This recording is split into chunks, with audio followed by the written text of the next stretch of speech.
Sox in the great Northwest as they continue this long road trip. So far, it has been a brilliant excursion for the Red Sox, but it's not going to be easy the next two games because these are against the Seattle Mariners, one of the best teams in baseball. They play in one of the prettiest new ballparks, Safeco Field. The Red Sox and Mariners coming up tonight here on Nessie. Good evening, everybody. Welcome to Red Sox Digest. I'm Bob Rogers. Pleased to be joined by former Red Sox pitcher Jim Corsi. And Jim, we missed you the late-night games against Oakland. You left us. You did all right by yourself.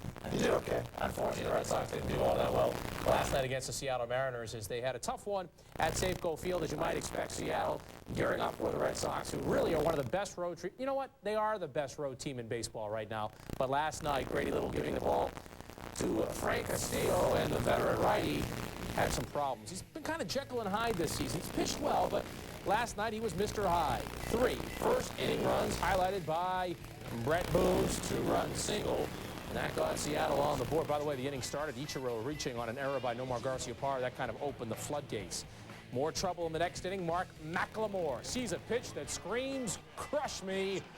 That's exactly what McLemore does. The 2-run home run. It all adds up to a 7-2 loss. Castillo now 2-3 with a 3.79 ERA. Still not bad numbers, though, for what is considered to be a number 5 starter. The numbers are good in the standings as well. The Red Sox 24-8, 4 games better than the Yankees. Look at the Orioles now, over 500. That's impressive. I'll tell you what, Mike Hargrove doing a good job with a team that nobody expected to be near the break-even point. And the Yankees, by the way, winning right now. We'll have highlights of that ball game and keep you up to date a little bit later on that. Now, the Red Sox, after 32 games, folks, at 24-8, it is their second-best start ever. The only time they've ever done any better than this was back in 1946 when they went 25-7, and of course they went on to the World Series. Unfortunately, they did not win that year, as we all know.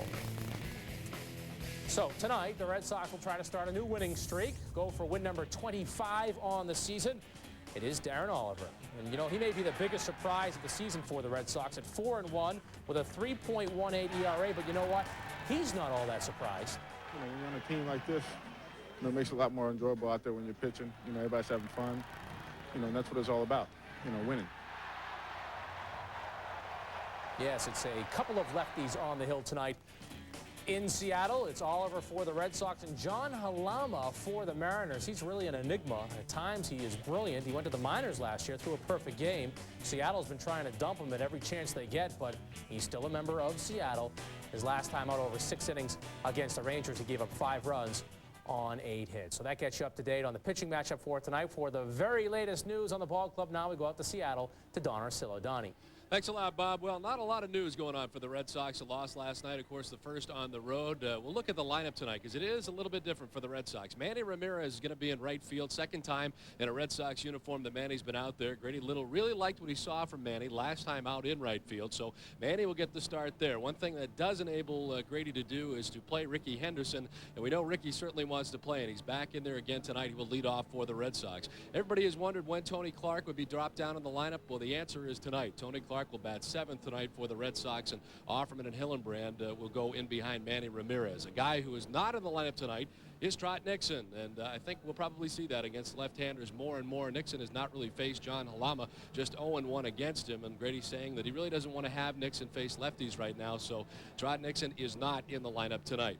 The only other note we can tell you about Lou Piniella before the ball game, talking about the Red Sox. He thinks that the Red Sox right now are the best team in the American League, and we asked him why, and he really felt the reason was the depth the Red Sox have, the best bench he's seen in a long time, and I think you're going to hear a lot of managers talk about the Red Sox bench, and that's certainly kind words coming from Lou Piniella, who's got a great team in his own right, the Seattle Mariners. So it should be a great matchup tonight. Look forward to bringing it to you from Seattle. Back to you guys. All right, Donnie, thanks a lot. I think Lou Piniella hits the nail on the head, Jim, because the Red Sox have depth that we're not used. You know, we're not used to them having this kind of depth, where one guy goes down or needs a day off. Grady Little just writes somebody else's name in the lineup, and it works. Yeah, the last time we had depth, the guys would complain because they weren't playing, you know, because they were starters. We have starters that aren't complaining that they're not playing, and when they get the job, I mean, get a chance to play, they're doing the job. Ricky's complaining a little bit. We'll talk about that a little bit later. But I want to talk about the Seattle Mariners because Ichiro is Seattle's Johnny Damon for us. But Johnny Damon has all those infield hits. He makes things happen for the Red Sox offensively, and Ichiro does that too. Last night you saw the first inning, a routine ground ball to shortstop, and Nomar has to rush.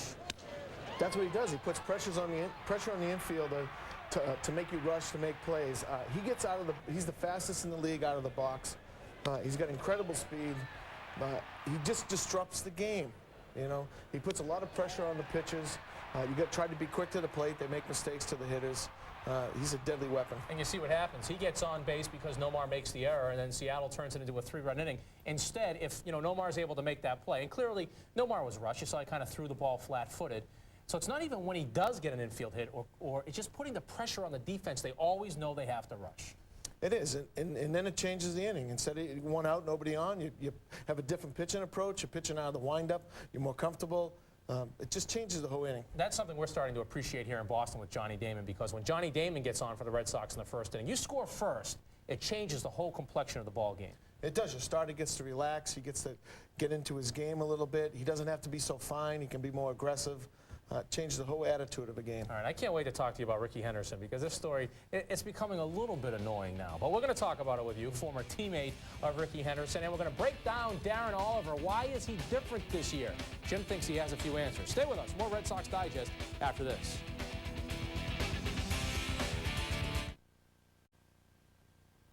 Welcome back, everybody. Well, we talk so much about the Red Sox pitching, and for good reason. It's the best in the American League right now. When you take your pick of the starters, they always put the Red Sox in position to win the ball games. But it's the offense, too, which has people talking here in New England, and a lot of that credit has to go to hitting coach Dwight Evans. Here's Tom Karen. Sox accomplished a pitching and defense wins championships. The Red Sox have been getting plenty of both through the first month and a half of the season. no-hitter for Derek Lowe. Hillenbrand hits it high in the air down the left. Don't overlook the Sox offensive production in the early going. They've been getting key hits from just about everyone on the team. Gone! Home run. Grand slam for Shea Hillenbrand. Boston hit the West Coast with the best record in baseball, and a lineup that features no fewer than 6 hitters hitting 300 or better on a nightly basis. They're hitting to win.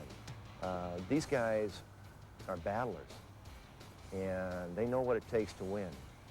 And just even if we're out of a game and the closer's in, not out of a game, but we're like 2 or 3 runs down in the 9th inning with 2 outs, they're still fighting and scratching for a hit. This is Dwight Evans' first season as a Red Sox hitting coach, and he knows a thing or two about hitting at Fenway. He played more than 2,500 games with the Sox. Only Carl Yastrzemski played more. He's 4th on the team's all-time hits list, and he hit 251 home runs in the 1980s, more than any other American League player. A career .272 hitter.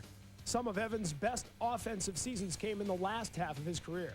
If I'm in a slump, I'm going to work hard to get out of it. And if these guys are in a slump, my job is to make sure that they work hard to get out of it and not sit back and just try to analyze tape and figure things out. You've got to work hard through that time, too. You've got to take extra hitting. You've got to come out early. You've got to, and a lot of guys come out early, and they have a routine. And these guys, they'll go in slumps, but their slumps will be shorter because they're working through those things daily. A hitting coach is 1 part coach, 1 part mechanic, and 1 part psychologist. There are 14 positional players on the team, and Evans needs to take 14 different approaches with them. Mostly I'm just reassuring that what we've worked on or what that hitter works on, he's doing it right. Hitting's fundamentally the same. There are newer things. There are vision gimmicks or things that guys work on. Basically, hitting is the same, and the basics are the same. They've been that way for about 150 years. So far, the Sox are star pupils. On most nights, Grady Little's lineup features speed at the top, great production at the heart of the order, and key runs from the bottom of the order. It's a great formula for success. And we've got some guys that are swinging the bats good right now. But they continue to work hard. We had 8 or 10 of them out here early hitting today. They're excited about hitting. They like to hit, and we like for them to hit. Dwight Evans has seen a lot of teams come through Fenway. He's been a part of some very special ones. And while it's very early, he thinks this edition could be as special as any Red Sox team in his lifetime. A lot of these guys are in the prime of their career, too. You know, they're in their, 26 to 32, and that's the prime. So pitching staff is looking great, and so it's a nice feel on this ball club. Tell you what, I think it's awesome to see Dwight Evans back in a Red Sox uniform. As a kid growing up in New England, you know, we remember him primarily as a defensive player for much of his career. He built himself into an outstanding big league hitter, but you faced him, and you didn't think he was too outstanding when you faced him. No, don't say that. You're going to get me in trouble. I think I got him out a couple times, punched him out in Oakland. I saw they punched him out. You wanted to say little that. ground ball. I don't think he ever got a hit off me. Now, it's interesting for a guy who played for the Red Sox to be able to relate that to the players that he's trying to teach about what it's like to hit in Fenway Park, to wear that Red Sox uniform. And also, you know, those are the intangibles of hitting that he can bring to the table. He was a very disciplined hitter. He made himself a great hitter by getting deep in the counts. He saw a lot of pitches, and that's what he's trying to carry over to these guys. Manny Ramirez is known for that. He sees a lot of pitches. He's trying to do this with the other guys, get a good quality pitch to hit. All right, Ricky Henderson. Dwight Evans, by the way, played against Ricky Henderson for 12 years in his career, so it shows you how old Ricky Henderson is. But, Jim, what's going on? I mean, you know, he leaves Oakland, and he tells the team he's going to get to Seattle on his own, that he was thinking that he may not come back. The first couple of times, it's kind of funny. But now this team has such special chemistry. It's got to end at some point. I don't think it's funny, but I just think he's done this his whole career. He sees somebody sign for a certain amount of money, and then he complains about his money. You know, he knew what the situation was coming in here. He wasn't going to play all the time. You know, he signed a contract. He has to honor the contract. You know, if they made little things on the side that were done separately from the contract, you know, then that's another situation. Well, but we don't know about that. The Red Sox would honor that. You know that honor is Maybe we don't know about it. Maybe we don't know about it. You know, well, so it's a two-sided I'm just wondering if there's psychology going on here that he thought when he came to Boston he was going to be this bit player. Then he goes out there to the field and everybody's yelling his name. You know, people are excited to have a future Hall of Famer playing for the Red Sox, so maybe now he thinks perhaps he's worth more money than he signed for. But he signed the contract. Why doesn't he just let it go? I mean, does he need the money? Oh, yeah, he definitely doesn't need the money. He's played, you know, 24 years in the big leagues. Yeah, and he says he's playing for the love of the game. I don't understand it. I think with Ricky, it's more of a pride thing, why he does stuff like this. It's his own personal pride. I'll tell you, one of the columnists in the papers today had a great point about it, just the way this administration handles it. They're not making a big deal of it. It's not a huge issue right now with Grady Little and Mike Port. They're just saying, hey, that's Ricky, and they're going to try to deal with it. But at some point, they want it to end, I'm sure. We have to end this segment, though. We'll come back, and Jerry Remy will join us. We'll get his take on the Red Sox and answer your questions, as a matter of fact. It's our Ask Remy segment. Log on now to NESN.com and Boston.com as well. And we're going to open the phone lines right now. It's 1-866-ASK-NESN. Stay with us. Yes, this is the phone number, 866-ASK-NESN, 866-275-6376. Get on the phone lines and ask Jim Corsi your question about the Red Sox as they continue this road trip. It's been outstanding. They won all 4 games against Tampa Bay. They sweep the Oakland Athletics. Last night, a little bump on the road, but they give the ball to Darren Oliver tonight to try to get back on track. Let's call on Jerry Remy in the broadcast booth, and let's get him your questions. Jerry, the first question comes from Pat Rogers, no relation, by the way, from Colchester, Vermont. And Pat wants to ask you about Darren Oliver. You know, has he exceeded expectations after being acquired from the Rangers? Well, obviously, anything you could get for Kyle Everett, if he can throw one ball at home plate, he exceeded expectations. That's how badly they wanted to make that change, and he's done a terrific job so far for the Red Sox. Oliver, of course, be facing a very, very tough lineup tonight. I think that surprised me a little bit about him. I thought he was more of a fly ball pitcher than what he's shown so far. He's got a lot of ground ball outs, and he's done a good job. He hasn't walked many people. He hasn't made a lot of mistakes. He's kept his infielders busy. And he's pitched some very good games. He's going to have a real challenge here tonight because this Seattle lineup is a very, very good lineup. Really is a good ball club watching the game last night. Next question comes from Eddie Ansroth of Ocean Township, New Jersey. And Eddie says, excluding Jerry Remy, how would you rate Ray Sanchez against the other all-time great Red Sox second baseman? Well, I didn't see Bobby Doerr play very much, but I can say this for Sanchez. You know, we were talking to him yesterday and asked him when's the last time he played second base on a regular basis. He said probably about 1998 sometime. He was filling in when he was with the San Francisco Giants. He's made the transition much better than most people do. He doesn't have a problem at all making the double play. He can make it a lot of different ways, coming across the bag, backing off, straddling the bag. He has a very strong throwing arm because of his time at shortstop, so he can make up a lot of plays up the middle and get those guys at first base, even guys with speed. The impressive thing about Sanchez has been his work at the plate. He's basically hit ninth in the lineup. He's driven in, I believe, 14 runs, and he's hitting like 440 with men in scoring position. So that's a bonus I think the Red Sox didn't expect. But defensively, he's very, very strong as I can remember a second baseman here in a long time. Jerry, not to put you on the spot, I would imagine it's very difficult right now to pick, you know, what the most impressive new addition to the team is this year, but I would think Ray Sanchez has to be right up there. Oh, absolutely, because one of the major problems the Red Sox had over the last couple of years was turning double plays, and there have been no problems this year with that.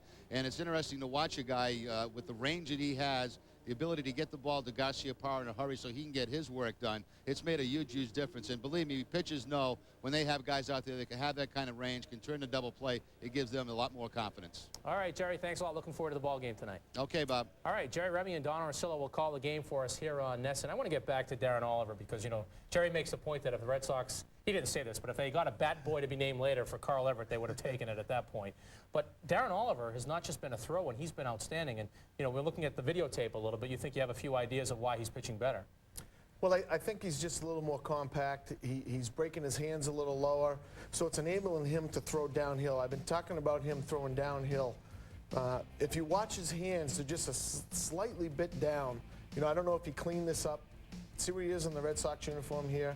His hands are a little lower, so it enables him to make a shorter loop to get his arm on top of the ball to throw downhill. Right, I can see that. The gap on the right, you can see the gap between his leg and his arms at that point. So that's allowing him to maybe be more precise with his control? Well, what happens here when you're pitching, I'll try to be a lefty here. When your arms are up here, it's just a longer loop to break your glove to get on top of the ball. So if your hands are a little lower, that's less space you have to travel to get on top of the ball. You actually told me that when you were pitching, I was looking at some videotape of this guy pitching, and you kept your hands way back here, and you explained to me why you did that. Why did you do that? I kept my hands back here because in 1987 I went strictly to the stretch, and I did a lot of slide steps to hold the runners. And it enabled me to get my ball out of my glove real fast. A lot of guys start up here, and if you do a slide step, your arm can just never catch up. When I had my hands down here, my arm got out real quick and on top of the ball because I like throwing downhill too. A lot of times you hear, especially at the Little League level, you hear the Little League coach say, bend your back because the ball, you know, keeps being up in the zone. But a lot of times the ball being up is because they have to rush their delivery because they don't make that break quick enough, like you your said. arm never gets out of the glove. You know, that's your first move. Your first move is your hand out of your glove. Then it's kind of timed with your leg. So your leg goes up and your hand gets broken there. So right now you think the fundamentals that Oliver's showing us gives us cause to think that this could happen all year long? Yeah, the less moving parts, the less mistakes. So the smaller you can be, the better you can be. All right, that's something to watch for tonight while we watch Darren Oliver pitch against the Seattle Mariners. Up next on Red Sox Digest, we talk to you. Ask Jim Corsi how to pitch in the big leagues. That's up next. Stick around.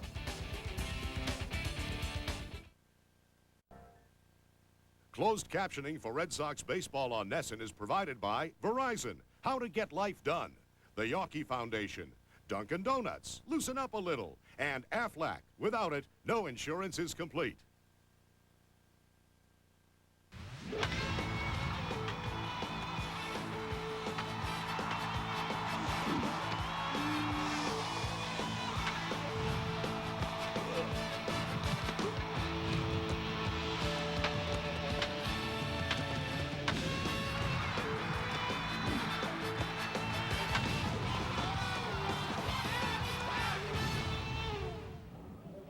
Live from Safeco Field in Seattle, Washington, NESN presents Red Sox baseball. Tonight, the Red Sox take on the Seattle Mariners. Hi, everybody. I'm Don Orsillo, and welcome to Red Sox baseball. Game 2 of the 3-game series between the Red Sox and the Mariners. And another look at Ichiro, who's been so outstanding out here in Seattle. Last year's MVP. This is what he's done against Boston. 444 in 10 games, has 10 stolen bases, and has scored 13 times. His numbers over this season very high among a lot of the offensive categories. 31 runs has him second, the great average, 10 steals, and he's had 47 hits. A one-man wrecking crew and Ichiro out here in Seattle. As always, we welcome in Jerry Remy, and Jerry, he's been outstanding to watch. Well, you know, Don, it's interesting in this game tonight. You look at the Red Sox, they got Ricky Henderson leading off, who's probably the all-time greatest leadoff hitter in the game, and now the current leadoff hitter of all time is Ichiro. And interesting in the different styles. Ricky had more power, hit more home runs, but also great stolen bases. Obviously, it could turn a game around. Ichiro certainly did that last night against the Red Sox. He was a one-man wrecking crew against this ball club last night. First inning, routine ground ball to shortstop. Nomar has to rush because of the speed. Makes an error. Later on, you see Ichiro getting one of his 3 stolen bases on the night, that time stealing third base and just beating the throw from Veritek. He also scored 4 runs on the night. Ichiro with a triple later in the game. He now leads the American League with 5 triples. So this is a guy that sets the tone for this whole Seattle lineup. Most devastating leadoff hitter in the game today. And I say, what can slow him down? Not left-handers. He's hitting .417 against lefties going into tonight's game. Well, he'll try his luck up against Darren Oliver, who gets a nod for the Red Sox. He'll go toe-to-toe with John Halama, the Mariners starter tonight. John Halama 1-1 with a 1.35 earned run average in his career against Boston. We're back from beautiful Seattle with the lineups and the first pitch after these messages.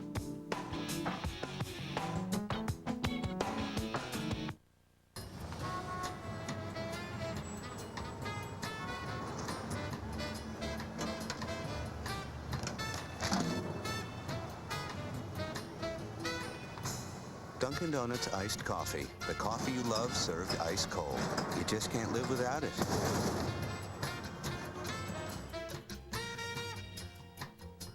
Escape to a cooler place with Dunkin' Donuts' new summer sipper and keep your iced coffee ice cold. Ford's leading. Ford's leading the way. Got something to do? How about getting the job done with the #1 selling truck 25 straight years? Ford F-150.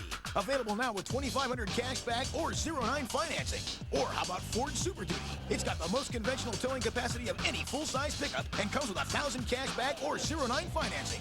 Ford F-Series and Super Duty. Only at your New England Ford dealer. Ford's leading the way.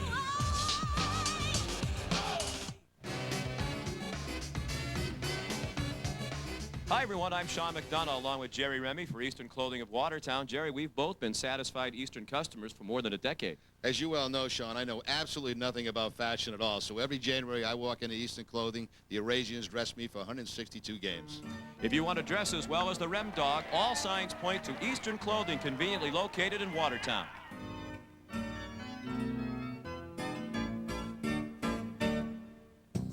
When I was a kid, I dreamed of becoming the best. Of course, I do more than dream. I make plans for what's going to happen to me in the future. I actually got up and did something about becoming a champion. I went out and worked hard. I trained very hard. I always have to get a new resolve to get better and new goals. There's a lot of constructive things that you can do. I don't have to mess around with the drugs because I know it's not good for me. And it's not good for anything that I do. Drugs kill dreams. It's just not worth it. But it's always you have the choice. You have to make the best one. NESN's exclusive coverage of Boston Red Sox baseball is brought to you in part by Southwest Airlines, bringing people together with low fares. By Miller Lite. Life is best told at a place called Miller Time. And by your friends at Mobile, who remind you to use Speed Pass, today's way to pay. And good evening, everybody. Welcome to beautiful Safeco Field in Seattle, Washington. Game 2 of the 3-game series between the Red Sox and the Mariners. A capacity crowd on hand here tonight and a delightful evening. Crystal clear blue skies above, not a cloud in the sky above Safeco Field to begin tonight's action. And a cool day here in Seattle. It's been kind of chilly so far this spring in Seattle and into the beginning months of summer, but a terrific night tonight as the Mariners take the field. Let's take a look at the visiting Boston Red Sox starting lineup tonight. Ricky Henderson will lead it off. He's in left field. Johnny Damon in center, batting second. Nomar will bat third at shortstop. Manny Ramirez at 366, leading the American League in the cleanup spot and in right. Jay Hillenbrand bats fifth with Jose Offerman, the DH tonight. Tony Clark dropped down to seventh in the Boston order at first base. Doug Marabelli does the catching, and Ray Sanchez at second base bats ninth. The Mariners are second in the league in defense to the Baltimore Orioles. They've made 18 errors in their 35 games. Jeff Cirillo will be at third base. Carlos Guillen, the shortstop. Brett Boone at second, and John Olerud at first. Left to right, Desi Relaford, Mike Cameron, and Ichiro. Dan Wilson behind the plate, and on the mound, left-hander John Halama. Only his third start of the season, his 8th appearance overall, has not made a start since back on April 14th against Texas. But very tough on the Red Sox a year ago. In 2 starts, in 2001 against Boston, had a record of 1-1, but a 1.35 ERA.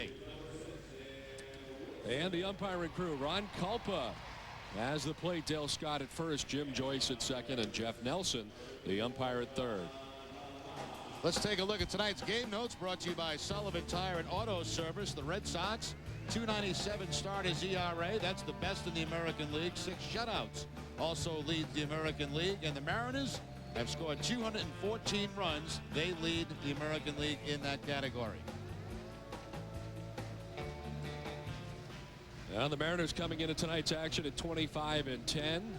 They are 6.5 game leaders atop the AL West ahead of the Anaheim Angels, who have been red hot. They've won 3 in a row in 8 of their last 10 games to move ahead of Oakland. Of course, the Red Sox sweeping the Oakland A's, and the A's have now lost 4 in a row. But Seattle back where they were last year, off to a very good start at 25-10. And Lou Piniella at the helm of this Mariners squad again this season. The Red Sox coming into tonight's action at 24-8. A 4-game lead over the Yankees heading into tonight's action. Red Sox, of course, winners of 9 of the last 10 and dropping their first game of this road trip here last night in the first game of this 3-game series against the Seattle Mariners. Grady Little looked at the lineup tonight for Seattle. He was happy to see McLemore not in there. McLemore had a big night last night. I think he would have been much happier if Ichiro was not in there.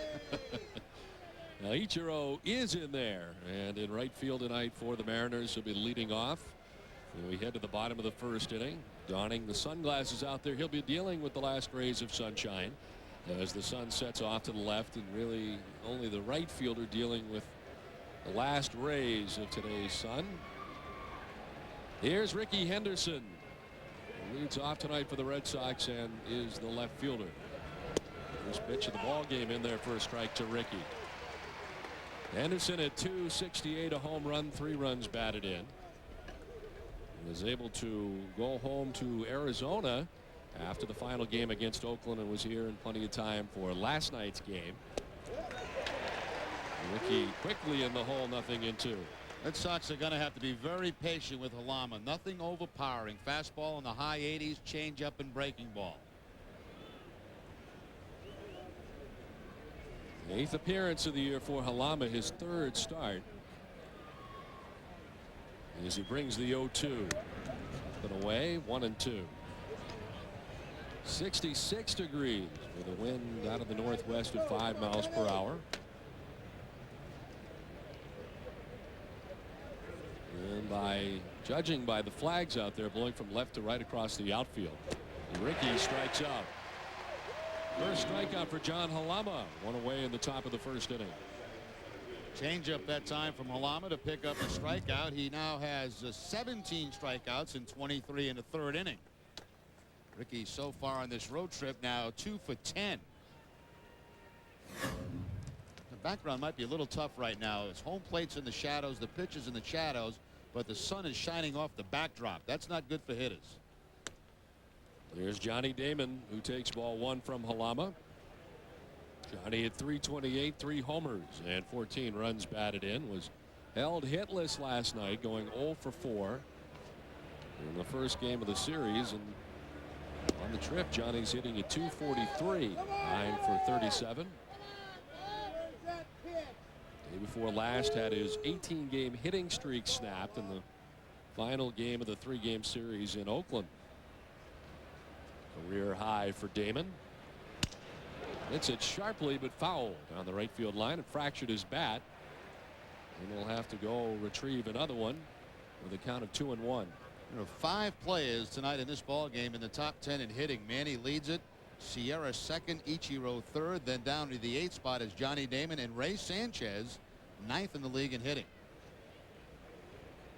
And of all the names you listed, I think the biggest surprises have to be Ruben Sierra first and foremost, but Ray Sanchez in that same department of surprise in terms of his offensive production so far. Damon shortening up, takes the ball, 3-1. Jeff Cirillo playing in very, very close at third base on the grass, about 5 steps in front of the bag.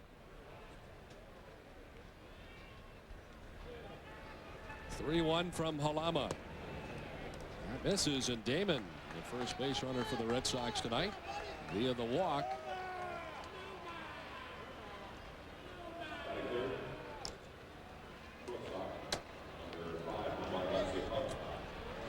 John Halama, who has been in and out of the Seattle rotation over the last year plus, actually spent time in AAA last year. Did get into double figures in terms of wins for Seattle, 10-7 a year ago, but had 2 starts at AAA Tacoma where he was 2-0. On the ground up the middle off the bat of Nomar. Guillen to second for 1, on to first. Inning-ending double play. Red Sox gone in the top of the first. Mariners coming to bat.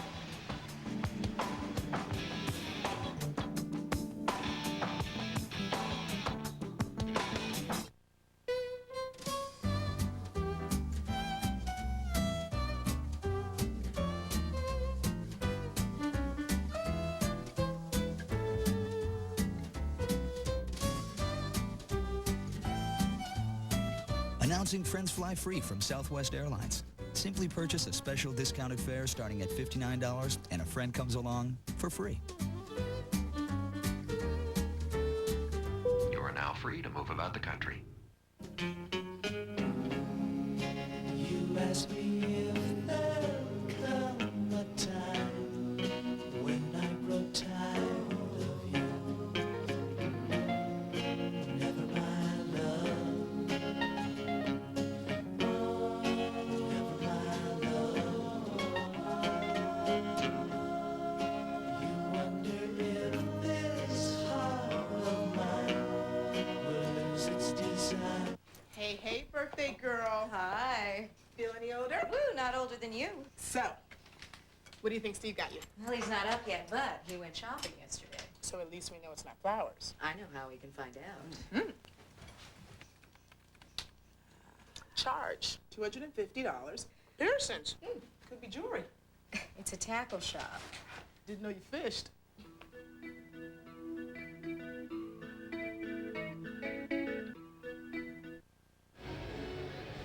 Back in Seattle, Red Sox don't score in the top of the first. Mariners coming to the plate in the bottom of the first.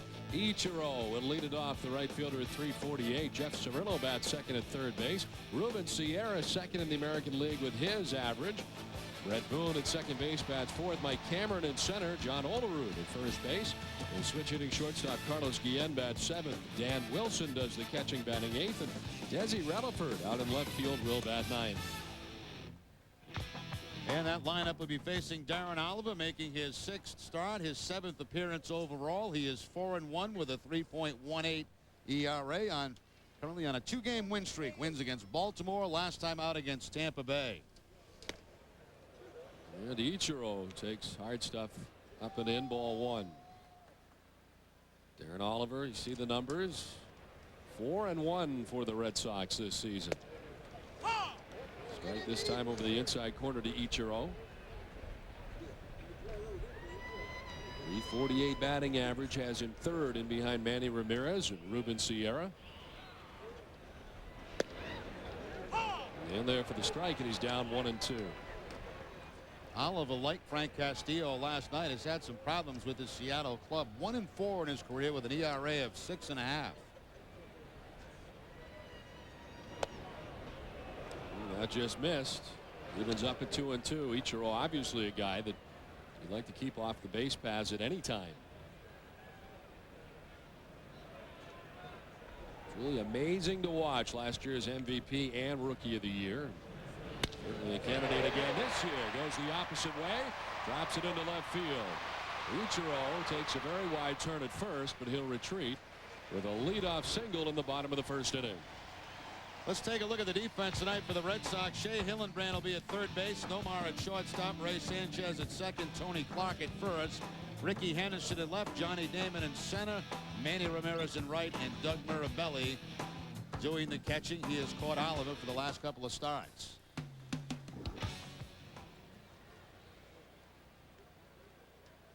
So a guy you want to keep off the base paths is on the base paths. And Ichiro at first base. Nobody out. Last of the first inning. Here's Jeff Cirillo, who stands in on the right side, third baseman for the Mariners.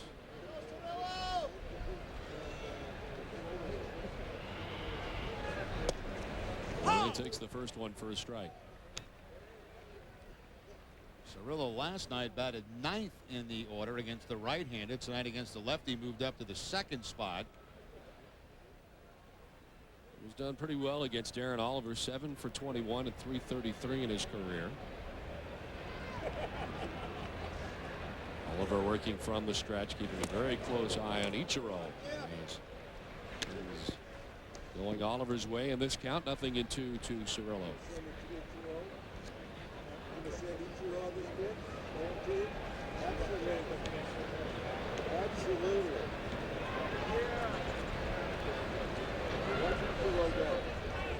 Ichiro's got a pretty good lead at first base as Oliver peers in.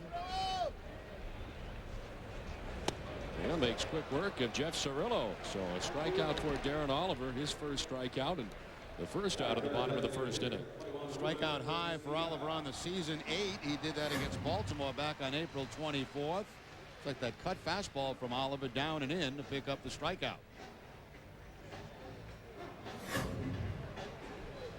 Well, here is certainly one of the biggest surprises in the American League and maybe in the major leagues this season. Ruben Sierra, the designated hitter for the Mariners, has also seen some time in left field. .353 to begin his season. 4 homers and 21 runs batted in for the switch hitting Sierra. Back in plenty of time at first is Ichiro.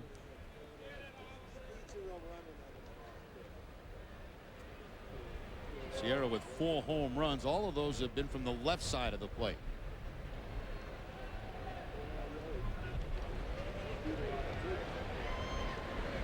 Oliver has Ichiro picked off the low throw, and he is finally out at second. Eluded the tag from Nomar at least on one occasion, but they are able to get him as Oliver guessed right. Ichiro there just going on the first move from Darren Oliver. You'll see him do it a lot against lefties. As soon as they pick up that leg, they'll take off and hope they can beat the plate at second base. It was a short slide, pop-up slide by Ichiro. The tag missed originally, but then finally put on by Garciaparra. He almost got back in as this is to Sierra. Like that original slide, he just kind of stuck in mud.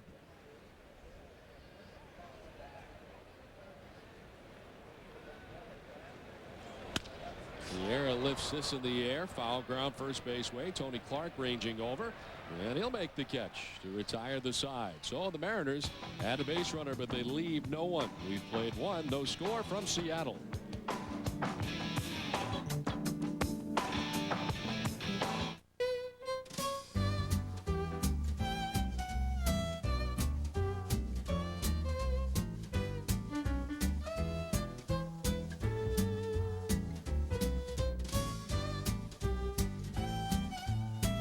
Announcing Friends Fly Free from Southwest Airlines. Simply purchase a special discounted fare starting at $59 and a friend comes along for free.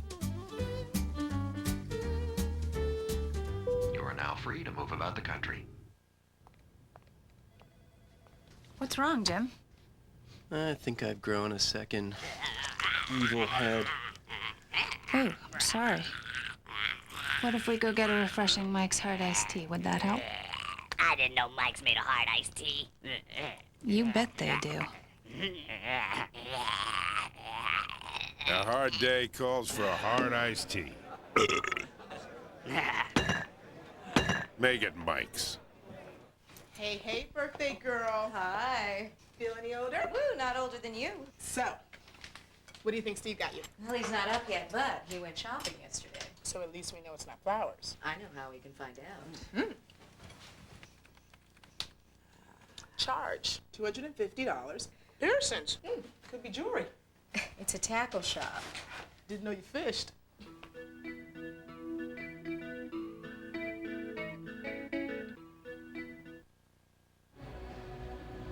Back in Seattle, no score after 1 inning. Let's take a look at the RBI leaders around baseball. Brought to you by your New England Ford dealers. Manny tied with Alex Rodriguez with 35. Troy Glass and Paul Konerko at 31. And Jim Thome of Cleveland with 29.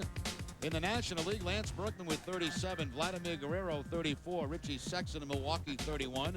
Todd Helton 30. And Cliff Floyd of Florida 28. On to the second inning. The scoreless first. Manny Ramirez, Shea Hillenbrand, and Jose Offerman. The expected trio for the Red Sox. Ramirez at .366 with 9 homers and 35 runs driven in. Manny now the league leader heading into today's action. Topped the American League with his hefty .366 batting average. Ramirez getting the start in right field tonight for the second time for the Red Sox this season, and allows Grady Little also to get Ricky Henderson in the lineup tonight in left field.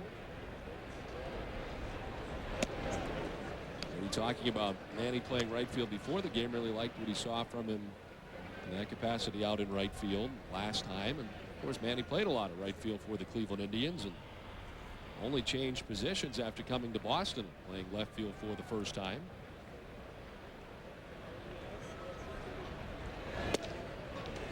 Thank you. Being told that Tampa Bay has won tonight.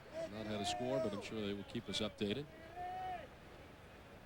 They beat Baltimore 6-4, so that ends the Tampa Bay run, and what a run it was, losing 15 in a row prior to their victory today against the Orioles. Ramirez goes lunging after that pitch. Manny with a .462 career average against Halama. Of course, he absolutely wears out left-handed pitching. Does not yet have a home run, though, against Halama. Fool that time on the changeup. A little of this and a little of that from the big left-hander. Well, Manny got the series off to a great start last night, going 3 for 4 with a double. And a run batted in as he reaches out, and this one headed to left center field. It'll fall. Mike Cameron over to play it. Looked like it may hang up long enough for somebody to run underneath it, but Cameron was the closest to center fielder, and Ramirez has the Red Sox first hit of the night. Once again, a changeup to Manny. It seemed to be down toward the end of the bat, just drops it in the center field for the base hit. Manny covering the outside part of the plate, lost the helmet on the way to first base, but extends his hitting streak now to 8 games. Manny's gone with the fro the last couple of nights. He and Tony Clark.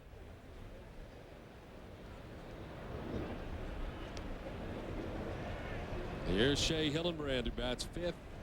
Has a 5-game hitting streak going for the Red Sox. During the hitting streak, 7 for 20 at .350. And had a hit here last night. Now hitting at .315.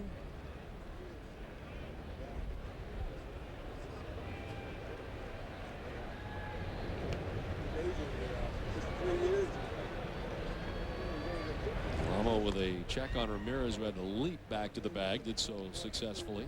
It'd be amazing if you could pick Manny off first base, because that lead can't be any more than, what, a 1.5 feet? It's not very big. Sometimes 2 steps. Oh, he's really pushing the envelope now. And there for the strike to Shea. Also, Manny takes like a 2-foot lead, and it's a one-way lead, one way going back to the bag, and any kind of movement from the pitcher.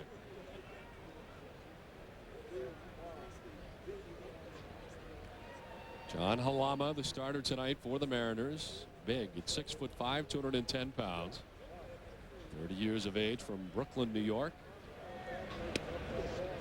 This is to Hillenbrand, and it's now 2-1 to Shea.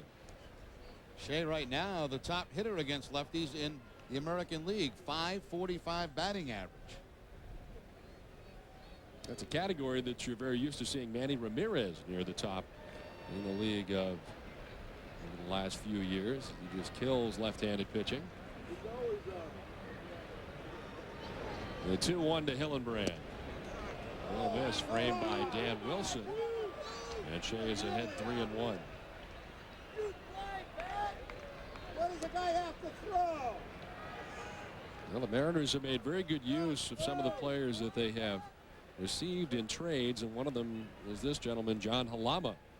Traded to Seattle with Freddie Garcia and Carlos Guillen, 2 very big factors now with the Mariners. Part of the Astros deal for Randy Johnson back in '98. Halama turned out to be the player to be named later. He came October 1st of '98. Boy, they had made very good use of 3 players for 1 in terms of Randy Johnson going away.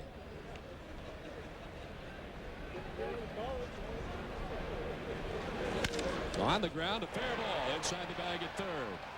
That'll kick towards the corner. Desi Rutherford having trouble with it down there. Ramirez will be sent around by Cubbage. The throw coming to the plate, and Manny will be out at the plate. Carlos Guillen, the shortstop, from short left, and Ramirez gunned down at the plate.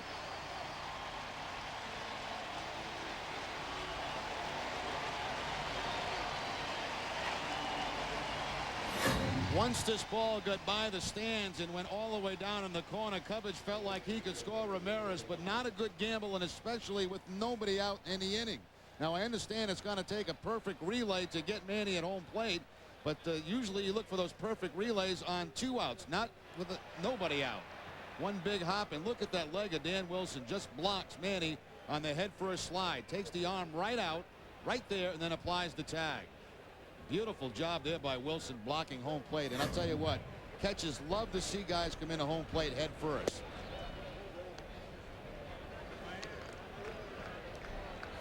One more look at the block of home plate. Watch the leg go out. Manny head first, blocks the arm, then applies the tag. I think if Cubbage had to do that all over again, you stay at second and third with nobody out. Hillenbrand is at second, 1 away as Offerman takes it up and away. Jose ahead 2-0. Offerman tonight, the DH, just under 300 at 299 to begin tonight. And batting 6th in the Boston order. Dropping Tony Clark down to 7th. He waits on deck for the Red Sox. Clark has done the bulk of his work this season, batting 5th in the Boston order, and certainly his struggles have been well documented. Tonight, Grady Little dropping him down to 7th.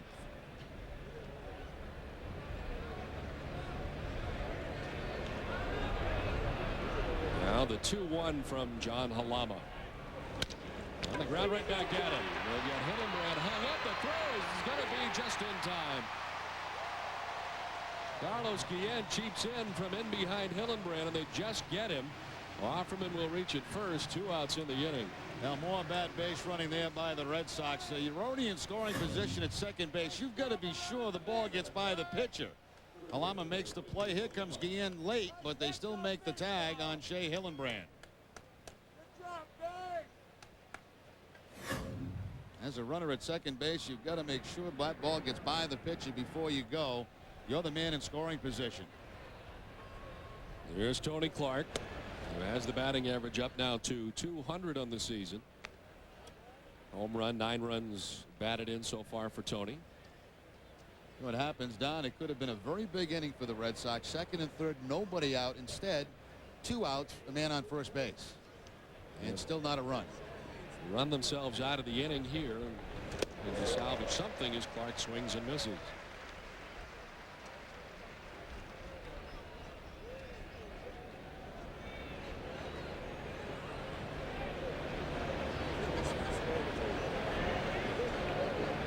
Clark waiting on the 1-1. Offerman at first with his lead.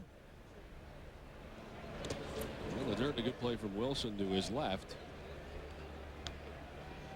2-1 now to Tony Clark.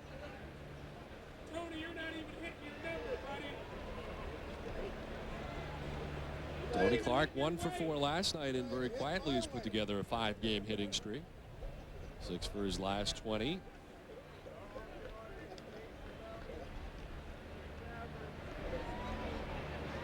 And the 2-1 from the lefty will miss outside, and Clark ahead 3-1. Clark has been a better hitter from the right side of the plate. 333 batting average right-handed, only 167 left-handed. John Halama's got to feel pretty fortunate the way this inning has gone. He brings the 3-1. Well, we'll have to wait to check on Offerman first at first, and Jose back in plenty of time. Halama, a 10-game winner last year, 10-7, was 14-9 in 2000, and 11-10 in 99. All winning records, all in double figures. Got it right back at him. They'll run some to first and flip underhanded to retire Clark. Red Sox run their way out of the inning. They do not score. We're through an inning and a half. No score from Seattle.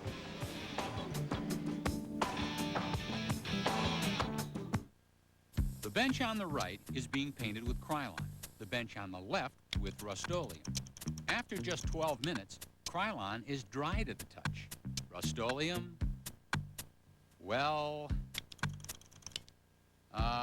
gee. Oh, not good. Oh, boy. For a smooth, professional finish, fast-drying Krylon performs like no other. Krylon. No runs, no drips, no errors.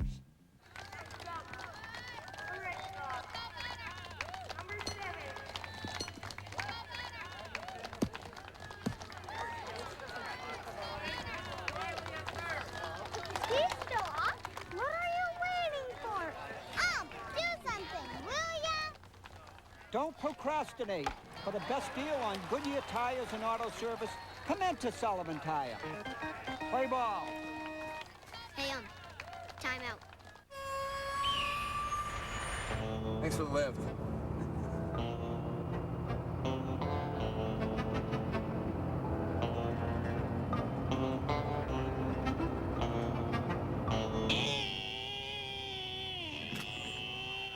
You jumped out? I jumped out of the moving truck. You're kidding. At that point, it was like my decision was made. I'm out of here. Life is best told over a great tasting Miller Lite at a place called Miller Time.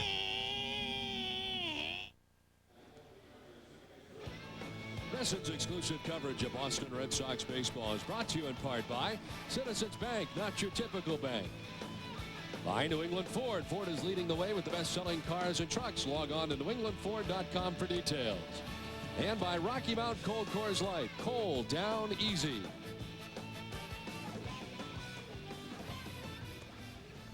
John Halama, fortunate some things happening in behind him. The Red Sox having a runner thrown out at the plate and at second base.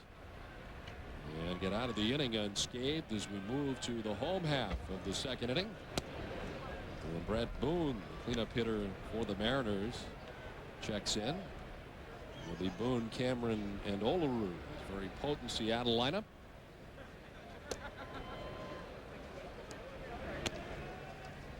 Brett Boone is just 2 for 14 against Darren Oliver. He's not done very well against Darren. At just 143 over the course of his career against Oliver. Really an incredible year last year for Brett Boone, who finished the year at .331 in his first season in Seattle with 37 homers and 141 RBIs. That's some votes for MVP himself as he works the walk to begin things here in the second. Very rare walk for Darren Oliver. Only had 1 in his last outing against Tampa Bay. His high 3. That was in his first start against the Yankees.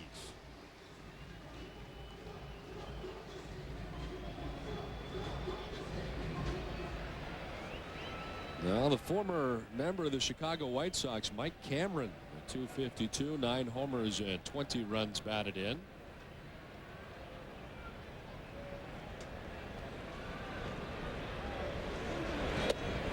Four home runs in a game against his old ball club, the Chicago White Sox. That's well documented. He ended up with 25 home runs a year ago. So far this season has 9. And 4 of those coming in one game. Did you say that, Don? Just said it. Did you really? That's okay, though. I got to start listening. Did you say that he and Boone went back-to-back in the first inning? That I didn't Twice? say. No, that I didn't say. And that was a big part of it. At least I could add something.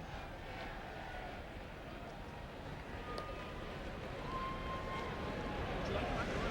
Tony Clark holding on Brett Boone at first. As Cameron bats now, former batting champion John Olerud waits on deck. The 0-2 from Oliver. 1-2. Leadoff man got aboard an Ichiro, but was picked off by Darren Oliver in the first. And then struck out Cirillo and got Sierra to foul out. It was a pretty quick and easy first inning. Seattle for the second straight inning has the lead man on. Cameron twisting out of the way. 2-2. Mariners lead the American League in steals. They have 46 as a team. Boone at first base with 5. He's been caught 3 times.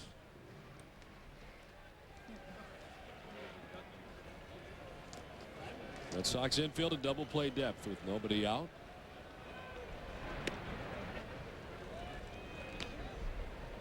Bruce Oliver winning his last start against the Tampa Bay Devil Rays 5-3. Back on May the 6th, going 6 innings, giving up 5 hits, 3 runs. He's issued 1 walk or less in each of his last 4 starts. He has walked Boone to begin this inning. And the count runs full now to Cameron, who at one point was down 0-2.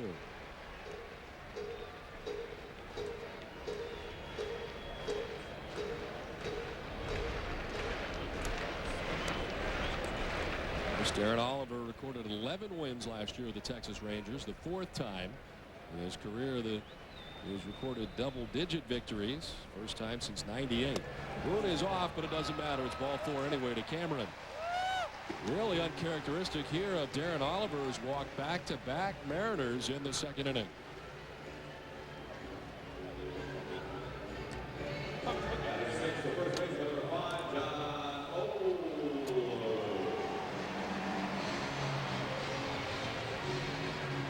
Well, it doesn't get any easier with John Olerud coming up. Lefty-lefty matchup here. Olerud just under 300 at 299, 5 home runs and 22 runs batted in.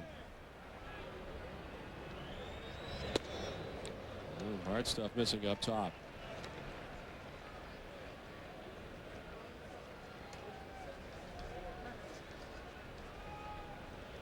Olerud against Darren Oliver, 3 for 16 at 188.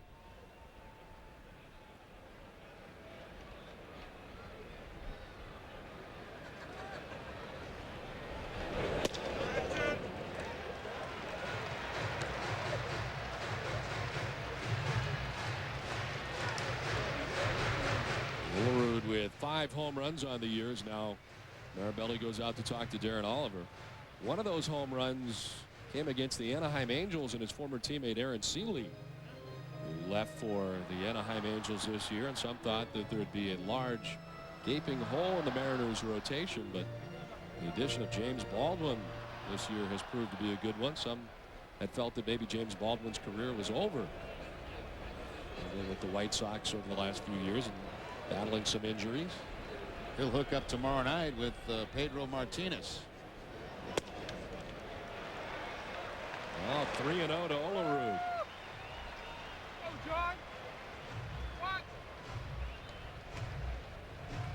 First meeting of the year between the Mariners and Red Sox. Mariners had the better of Boston last year, 6-3 in 9 contests. Taking it on 4 pitches, earns the walk. Back-to-back-to-back walks given up by Darren Oliver, and here comes Tony Cloninger to the mound. Unprecedented for Darren Oliver this season. They haven't helped him either. They haven't chased anything close to the outside part of the plate or anything off the plate. Seattle Ball Club has walked more than any team in baseball. You mentioned they lead in steals, and they are second in on-base percentage. The Red Sox are first in the league in on-base percentage.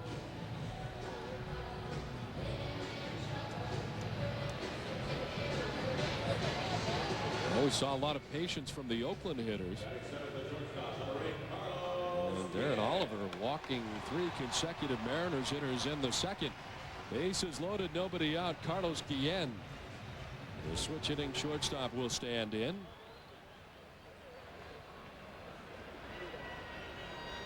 Guillen at 281 for the season, 394 in his career with the bases loaded in a grand slam. Well, the Red Sox had a chance to score in the top half of the 2nd and could not. We'll see how the Mariners fare here in the bottom of the 2nd. On the ground and outside a 3rd foul. And Guillen broke his bat. He's just 1 for 10 in his career against Darren Oliver. And last night in the first game of the series, Guillen was held hitless, 0 for 3.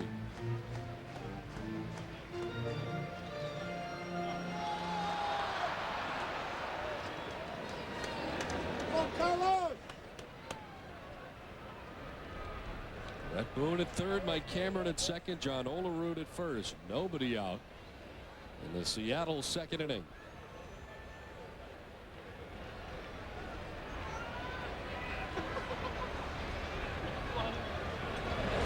Yeah, grounds it. Garcia Parra to second for one on to first. Red Sox will certainly take that trade off. A double play, run does score as Boone comes in the back door from third with the game's first run. No RBI due to the double play, and the Mariners are on top 1-0. Well, exactly right. They will be happy to get that double play, get away from the potential big inning, and give up only the one run. Both pitches so far have been able to wiggle out of some early trouble. Halama was more like Houdini last inning, and a big double play there for the Red Sox. So each club has a double play turn defensively. As Mike Cameron is at third with two away, the catcher, Dan Wilson. Not after the first pitch, lines it foul. And by the short fencing down the left field line.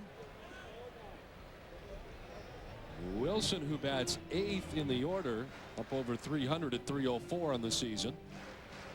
He has 1 home run and 13 runs batted in. And he's had a few seasons marred by injury. Quickly in the hole, 0-2. He's done very well against Darren Oliver, 12 hits and 35 tries. Hitting at .343 against Oliver, and he has 2 home runs against Darren Oliver. In the dirt, Mirabelli able to box it down. Doug Mirabelli has become the personal catcher for Darren Oliver. He has caught all but one of his starts this season. Of course, he caught Darren Oliver last season as well before coming over to the Red Sox. Caught about 3 of Darren Oliver's starts, and of course all of his work in spring training as well last year.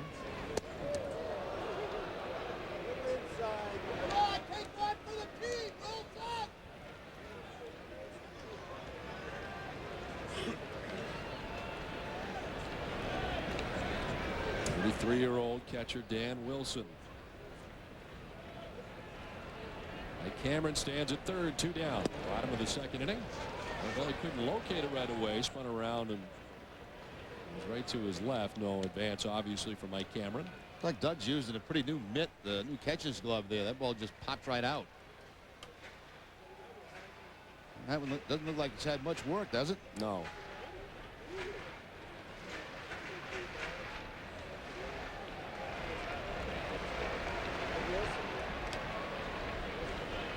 The orange tinted glasses going as well tonight.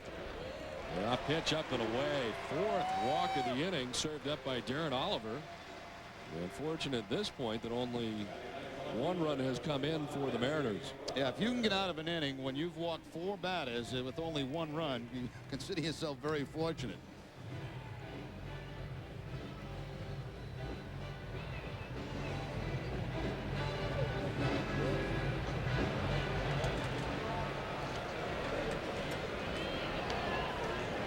Darren Oliver, who had relinquished only 6 walks in his first 4 games, has given up 4 walks in this inning. Runners at the corners for Desi Relaford, who grounds it foul outside of first. Relaford, known more for his infield work, gets a start in left field tonight at .241. 2 homers and 12 runs batted in.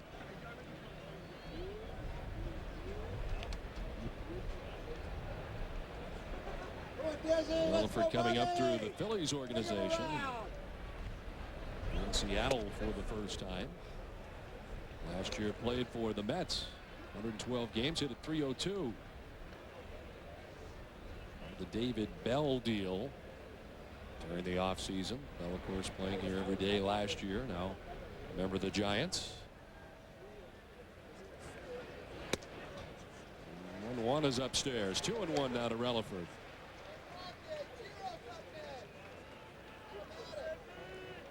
Relaford was originally Mariners property. It was a 4th-round pick in '91. It was traded away to Philadelphia, part of the Terry Mulholland deal, and ends up Here, some 10 years later, back at the team that originally drafted him. Almost looks like now that Oliver's just trying to aim the baseball, hoping for a strike. Tim Wakefield up early, was up early last night.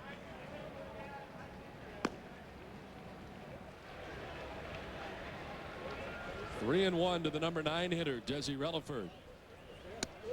Not even close. A snap throw to third. Cameron back in time. An unbelievable 5 walks for Darren Oliver, all inside this inning. Right now just trying to throw a strike, and he's got about the worst case scenario coming up. The base is loaded, and Ichiro standing at the plate waiting.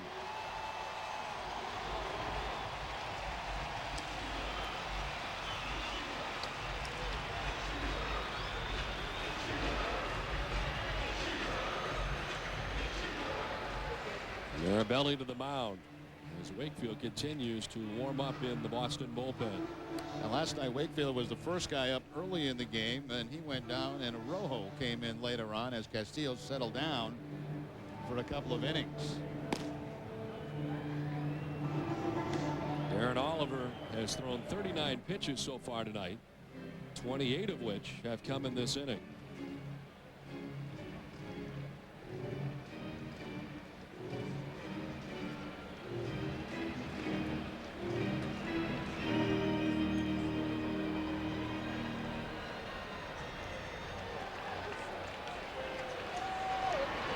Ichiro at 533. Amazing numbers with the bases loaded. And the first one misses wide. The record for base on balls in one inning relinquished was Bill Gray back in 1909. The Senators, he walked 8 in an inning. Oliver's walked 5 and gets the strike over to Ichiro.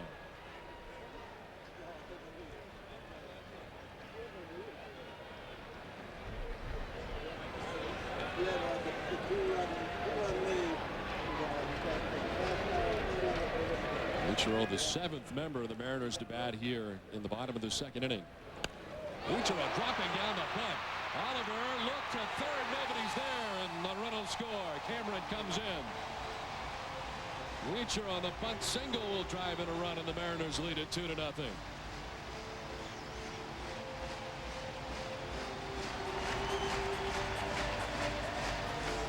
He will beat you so many ways.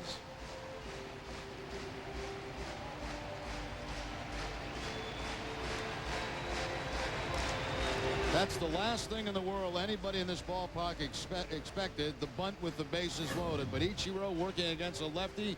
He finds Hillenbrand deep at third base. Oliver's the one that makes the play on it, but there's no chance to get anybody.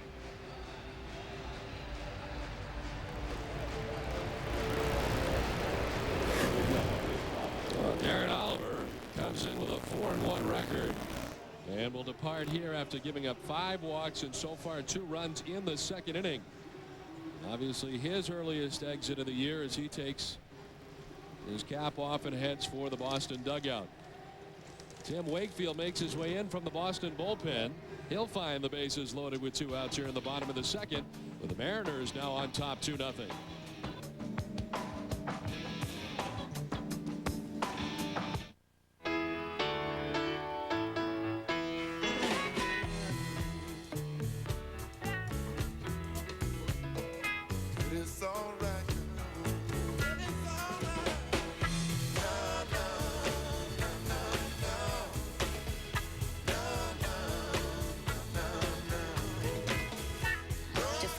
Job in Greater Boston. Go to the job site that specializes in Boston. BostonWorks.com. My lawn is really my pride and joy. I know it's weed-free. I know it's dandelion-free. I know that for a fact because I hate dandelions. But every time I'm out here working on it, my neighbor Lana says, how do you get rid of your dandelions? I do it by using Scott's Turf Builder Plus 2. The light granule sticks to that wet leaf much easier than a heavy granule, which would fall off. If it doesn't stick, it just doesn't work. Apply it, sticks to the leaf, Zappo, no more dandelions. Actually, to tell you the truth, she's trying to keep up with me. Uh-oh, I think she heard me. I think it's the greatest product ever made. Don Orsillo and Jerry Remy back in Seattle. The Mariners on top 2-0, still batting in the bottom of the second inning. Darren Oliver done after 42 pitches, an inning and 2/3. Touch for just 2 hits so far, but 5 base on balls, and he has struck out 1. He gives way to Tim Wakefield on early in this one, just in the bottom of the second inning. 8th appearance overall for Wakefield. His 3rd of this road trip. He has a save on this trip against Tampa Bay, and last time out against Oakland worked an inning. That was on the 9th.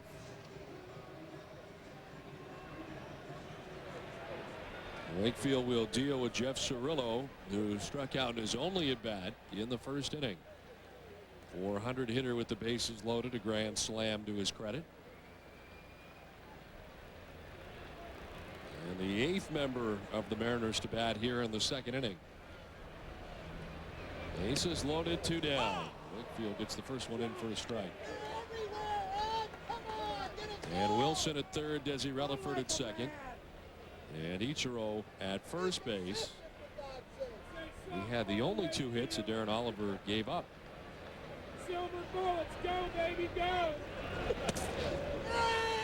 Evans up now 1-1 to Cirillo, with Ruben Sierra waiting on deck.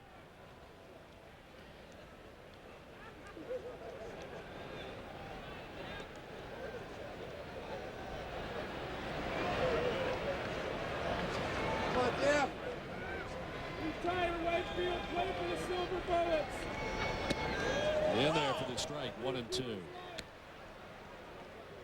And Tim Wakefield into this one in the bottom of the second inning. They're trying to keep this a 2-run deficit right now for the Red Sox.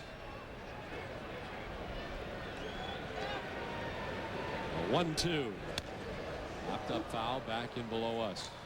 Well, still, if the Red Sox could get out of this mess with only the 2 runs, that wouldn't be too bad, considering 5 walks in the inning. You got a double play to get a run home, and then, of course, the bunt single by Ichiro. That was the only hit of the inning, so Seattle with 2 runs in this inning and the benefit of just 1 hit. The 5 walks given up by Darren Oliver. And the 1-2 from Wakefield. Blown away, and again, Mirabelli to his right. And Mirabelli has gone to the larger catcher's mitt now with Wakefield in the game, and it helped him make that backhand play.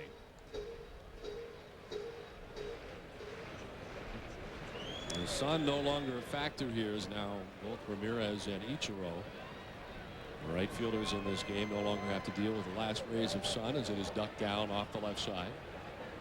The 2-2 on the ground left side. Hillenbrand will go to second to retire Ichiro, the middleman. The Red Sox fairly fortunate, only be trailing by 2. Seattle sends 8 men to the plate, on top 2-0 at the end of 2.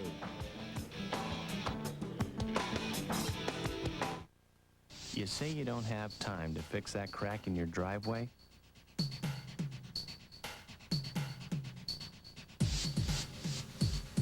Now that you know about Quikrete Crack Seal, looks like you'll need a better excuse. You like simple better than complicated. You like quick better than slow. And you like peace of mind. So pay with SpeedPass, because if it's lost or stolen, you won't have to pay for unauthorized purchases. Security is guaranteed. You like there better than here. How do we know? We're drivers too. The internet is all about freedom, but to some internet providers, it's all about letting you get bombarded with spam and annoyed with constant pop-up ads. At Earthlink, we have no patience for that. We connect you to the internet with fewer pop-up ads and tools to reduce spam. Right now, get 1,000 free hours for your first 45 days. It's simple to switch. Call 1-800-EARTHLINK. If your driveway looks worn, don't replace it. Resurface it. Quikrete Concrete Resurfacer. The easy way to make old concrete look like new. Back in Seattle, the Mariners have a 2-0 lead after 2 innings. Will Sox fans keep the Fenway experience going for a little longer in 2002? The diamond at Fenway, located right behind Grandstand Section 30, will now serve as Fenway's own sports bar from the 7th inning until 2 hours after the game. So come see live post-game shows and interviews, or just watch a late game on one of the 14 TVs. Top of the 3rd inning, John Halama's team has given him 2 runs in which to work with. Now on top 2-0. Very fortunate that he did not relinquish a run last inning. Red Sox had Manny Ramirez thrown out at the plate. And Jay Hillenbrand couldn't get back to the bag at second on a ground ball by Jose Offerman. So some help from his friends in behind him from a defensive standpoint. And some base running errors for the Red Sox. Doug Marabelli leads it off. Catching Darren Oliver tonight. Doug going with those orange tinted glasses tonight. Not only catching with them, but batting with them. I think until that center field section is covered in shade, we'll probably continue to use that to cut down on some of the glare. It's almost there now, but not quite. You got to remember too, catching, you're looking up more than when you're hitting. Melly hits a pop fly right side. Brett Boone ranging back to the outfield grass. Makes the catch for the first out of the 3rd inning.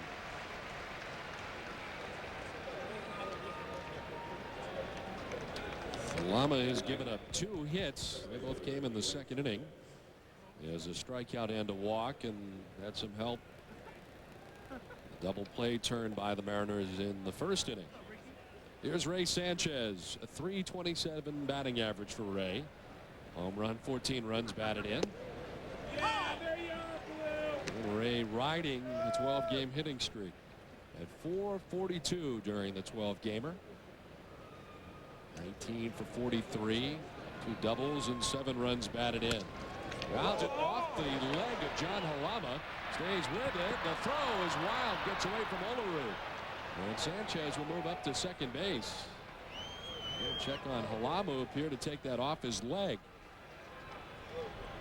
He looked like a pinball machine on this. Looked like he was carrying off both legs. And then his rush to throw to first will throw it away. Olaru could not reach across his body to make the saving catch.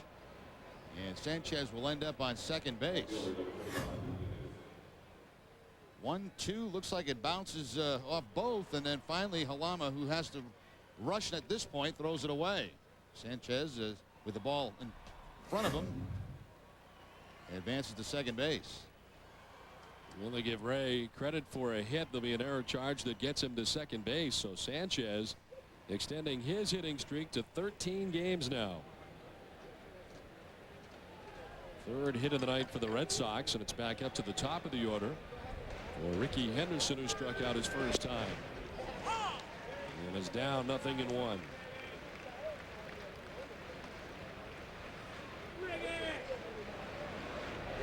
Henderson represents the only strikeout for John Halama so far through his 2 1/3 innings of work.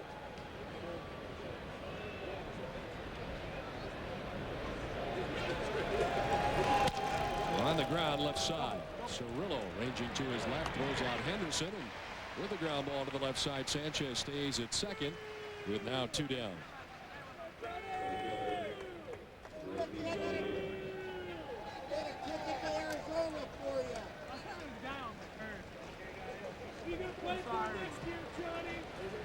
Sanchez in scoring position, still at second base, as Johnny Damon gets his second look tonight at John Halama. He received the only walk so far that Halama has given up.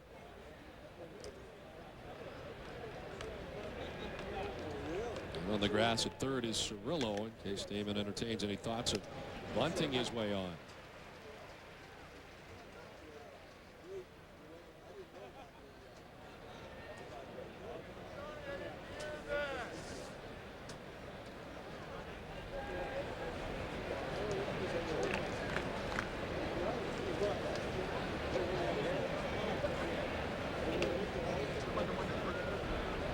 Damon, who had his 18-game hitting streak snapped the other day in Oakland, tied Paul Konerko of the Chicago White Sox for the longest hitting streak in the major leagues. Both players had 18 gamers before having the stretch snapped. The 0-1 to Damon. This is away. 1-1 to Johnny. Damon hitting only .243 on this road trip, 9 for 37.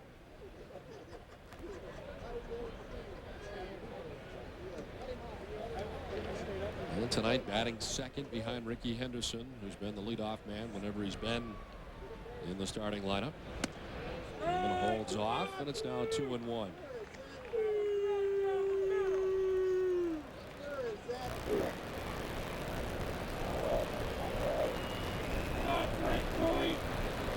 Halama looking for his second victory of the year. 1-0 coming in with a 3.52 earned run average.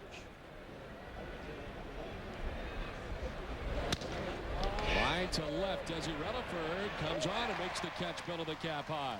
The Red Sox leave a man in scoring position through 2.5 in Seattle. 2-0 Seattle.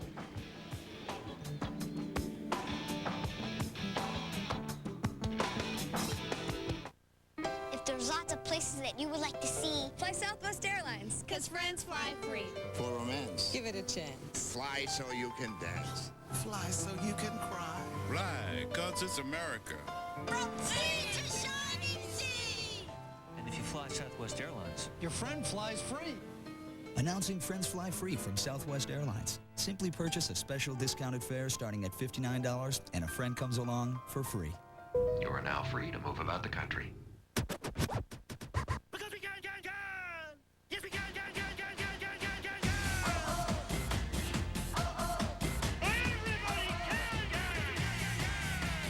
can. Yes, we can.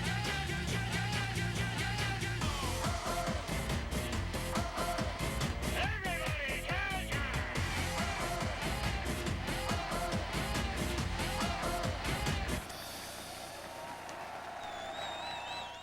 Ford leading. Ford leading the way. Got something to do? How about getting the job done with the #1 selling truck 25 straight years? Ford F-150. Available now with $2,500 cash back or 0-9 financing. Or how about Ford Super Duty? It's got the most conventional towing capacity of any full-size pickup and comes with 1,000 cash back or 0-9 financing. Ford F-Series and Super Duty. Only at your New England Ford dealer. Ford leading the way.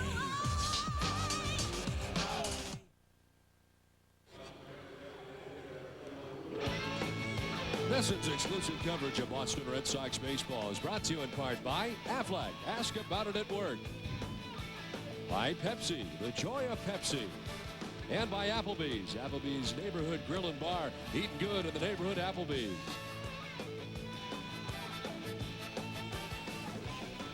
Two and a half complete from Safeco Field in Seattle.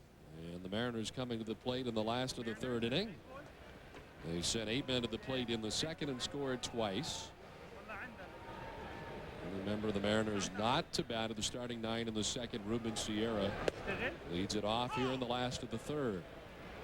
Tim Wakefield, who came on and got Jeff Cirillo to ground out to end the second inning. Back out there for the third and will likely hang around a while after Darren Oliver's early departure in tonight's game.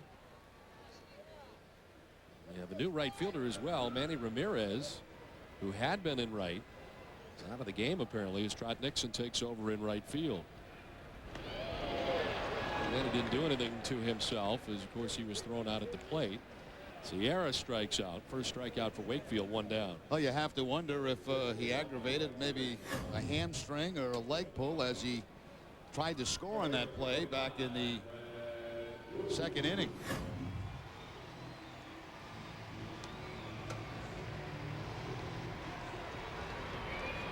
Well, Trot Nixon not originally in the lineup tonight, with a left-hander going for the Mariners, and John Halama is in the lineup now. Brett Boone walked his first time. One of 5 walks given up by Darren Oliver. Really his undoing tonight. Oliver in an inning and 2/3 gave up 2 hits, 2 runs, walked 5, and struck out 1. Boone sends this in the air. Hillenbrand and foul ground calling and making the catch 2 down.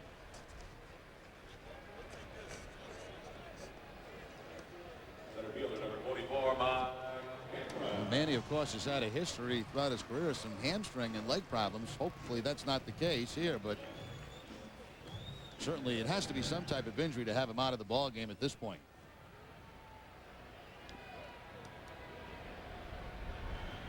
Like Cameron walked last inning and scored. Drops in there for the strike from Wakefield.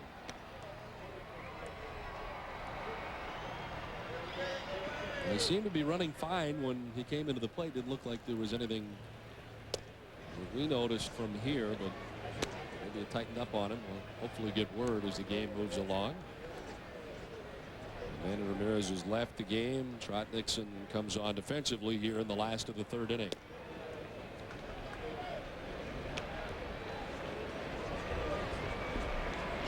A sore left hand is what they tell us Manny left the game with. He did go in head first at the plate. Well, that's what we're talking about, that head first slide, and of course that might be the hand that Wilson blocked him with those shin guards, and that's probably what happened. That's why you very seldom go head first in a home plate with all that catcher's gear. Ball 4 to Cameron. First walk given up by Wakefield. Already the 6th walk given up by Red Sox pitching.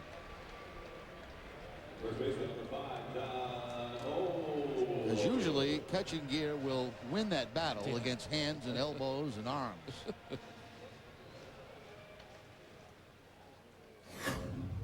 Here's that slide again in the home plate. There's the left hand going for the plate. Now look at the shin guard. See how it just kicks right on Manny's hand, and apparently that's the injury that's taking him out of the ball game. John Olerud walked in the second inning. Has taken ball 1 from Wakefield.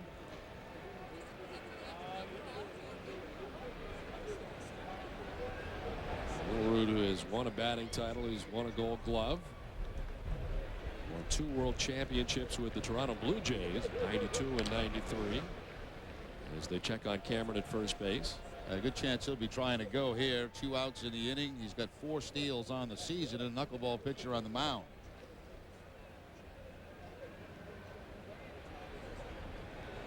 And a very big lead at first base. There he goes at first. The pitch is low for a ball, and the throw down is not going to be in time. Kicks off Cameron, and he makes a theft of second base. Jumps up into scoring position with 2 down. Go early in the count, as early as possible, and if you make it to second base, then you give Olerud some count to work with to try to drive you in. Even with the slide step from Wakefield, still no chance at all to get Cameron. He had a huge lead over there at first base, one of the biggest you'll see. His lead off second. Olerud waiting on the 1-1, and he slices it foul off the left side. Olerud returning home here to Seattle. He was born in Seattle, Washington. Went to Washington State University, and now with the Mariners for his 3rd season after beginning his career in Toronto. Mentioned the 2 World Championship titles for him in Toronto. He was there from '89 through '96, and then a short stop in New York with the Mets. Carves this one foul down the right field line. Still 1-2.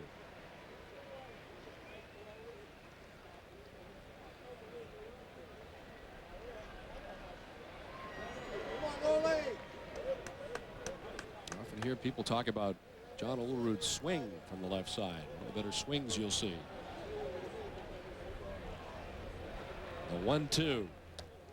Rolling away, and it evens up at 2-2 to Olerud. Well, that 1 year up in Toronto where he flirted with the 400 mark for quite a long time that season.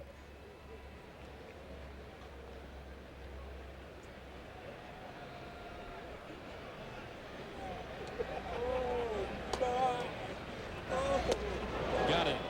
Second strikeout for Tim Wakefield. The Mariners leave a man in scoring position through 3 from Seattle. Mariners on top 2-0.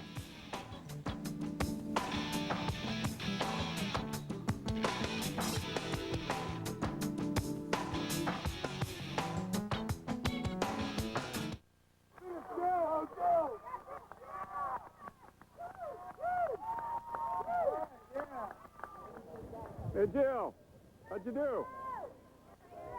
Huh? What's your time? Davis with a time of 4 minutes, 34.54 seconds. Jill Peckler.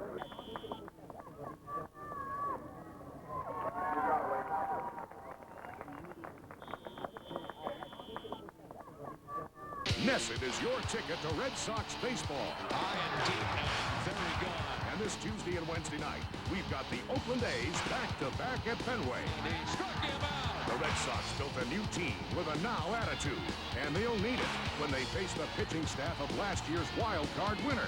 It's East meets West in this American League matchup. They struck him out. Coverage begins with Red Sox Digest each night at 6:30, only on NESN. Stay tuned to NESN in May. NESN is your ticket to Red Sox baseball. And in May, we've got showdowns with the Yankees, Mariners, Athletics, and more. NESN premieres a season inside Boston College hockey, a 1-hour front row special. Paw Sox baseball returns to NESN with AAA action from McCoy. Spring has sprung, and so has Charlie Moore with a new season of NESN Outdoors. All this and more in May on NESN. NESN's exclusive coverage of Boston Red Sox baseball is brought to you in part by Heineken. It's all about the beer. Heineken. Back inside Safeco Field in Seattle. Through 3 innings, the Mariners enjoy the 2-0 advantage. The Red Sox out hitting Seattle 3-2 as we prepare for the visiting half of the 4th. Omar Garcia-Parra, Trot Nixon, and Shea Hillenbrand. They'll face the left-hander John Halama, who has given up 3 hits to the Red Sox and was able to get Omar Garcia-Parra to ground into an inning-ending double play in the top of the 1st inning. Omar's only at bat so far tonight.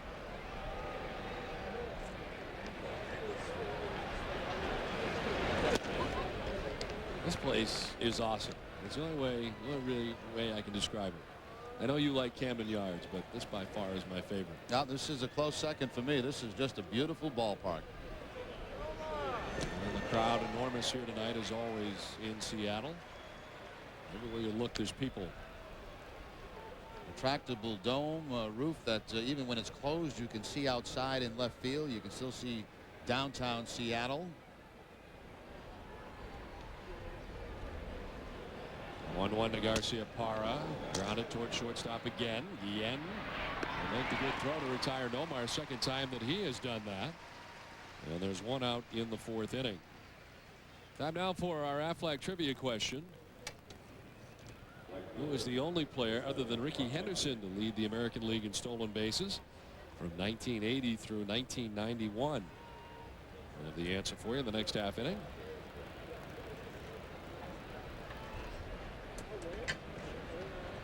Halama has retired 3 Red Sox in a row and will get his first look tonight at Trot Nixon. He's not in the starting lineup. Came on for Manny defensively last inning after Ramirez injured his left hand diving into the plate. Manny was thrown out at the plate in the 2nd inning. And we hope that is not serious as Nixon takes over tonight. In there for the strike to Trot, who's only faced John Halama 1 time in his career and is 0 for 1 against Halama.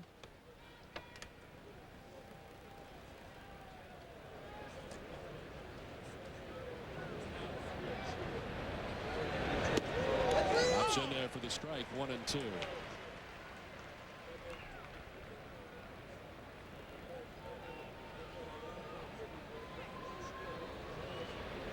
Halama has been very good both out of the bullpen in the rotation for the Mariners. He's been asked to do both as he drills the strike into Nixon. 2nd strikeout for Halama. 2 down in the 4th inning. Let's check in with the NESN studio and Bob Rogers. Bob? Hey guys, only 10,811 fans in attendance at the Trop, but years from now they'll say there was at least 12,000 because Randy Wynn's 3-run home run with 2 outs in the bottom of the 9th snaps Tampa Bay's 15-game losing streak. Yup. Break them up. The Rays win at 6-4 over the Orioles. Thanks, Bob. Back here at Safeco Field, Mariners on top 2-0. Shea Hillenbrand doubled his first time up, 1 for 1 tonight.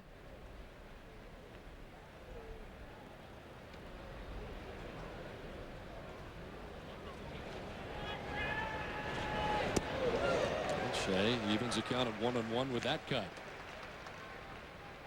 I don't think Al McRae is going to sleep any better now that they have 1-1 game over the last 16 games, but at least. Well, it beats the alternative. Losing again. It's going to be a long year in Tampa Bay. Carlos Guillen gobbles this up. Bad throw, kicks off Olerud's glove, nicely backed up. The catcher Dan Wilson, and they're going to give a hit to Shea Hillenbrand. He just said hit, did he not? If he did, that's quite a story because that should be an error on Guillen. Absolutely should be an error. He's 6. I mean, this throw here just sails off the mark. He had plenty of time to get Shea Hillenbrand, but you can see it tailing right up the line. Olerud gets a glove on it, but can't catch it. Well, the errantly flashed hit, but it is indeed an error to Carlos Guillen. The second error for Seattle. First one was charged to their pitcher, John Halama. Here's Offerman, who grounded out his first time in the second. In there for the strike. Jose batting from the right side against the left-handed pitching John Halama.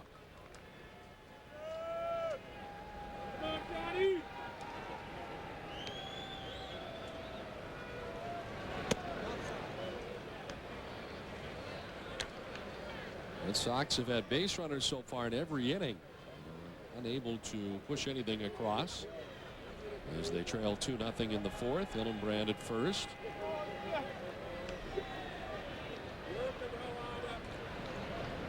And the 1-1 to Offerman. Now back below us. 1-2 now to Jose.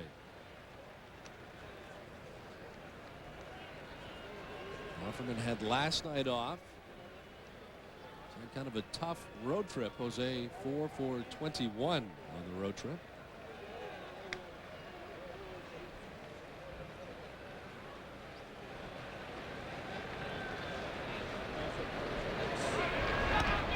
Ran back in plenty of time. The lead was not large at all. Stutter step back to the bag.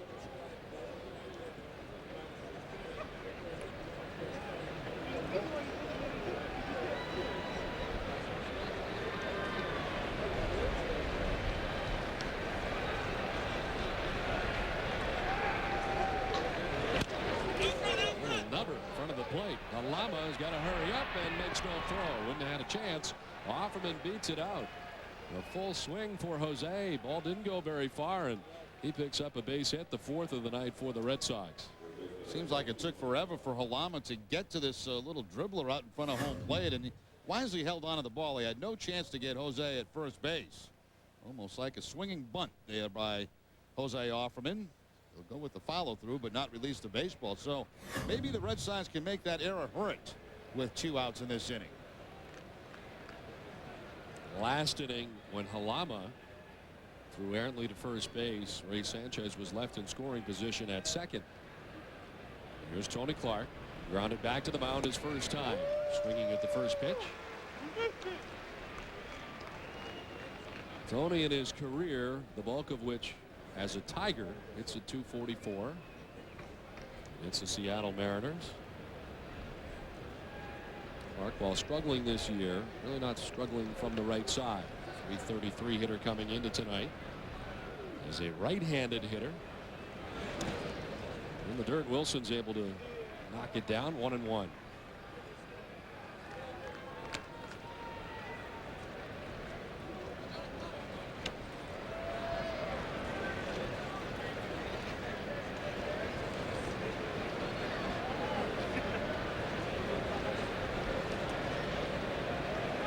Brand at second, Offerman at first.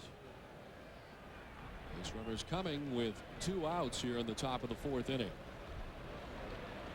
1-1. Ahead of Clark, 1-2.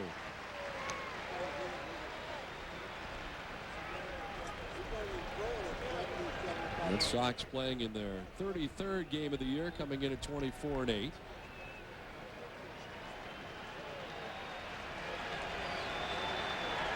Trying to score here in the top of the 4th inning.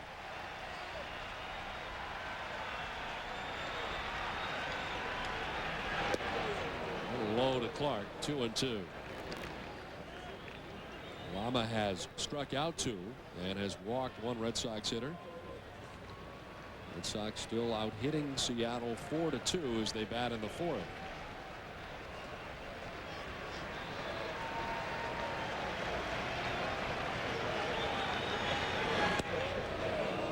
the inside edge, and it's a full count now to Clark, with the Red Sox catcher Doug Marabelli waiting on deck.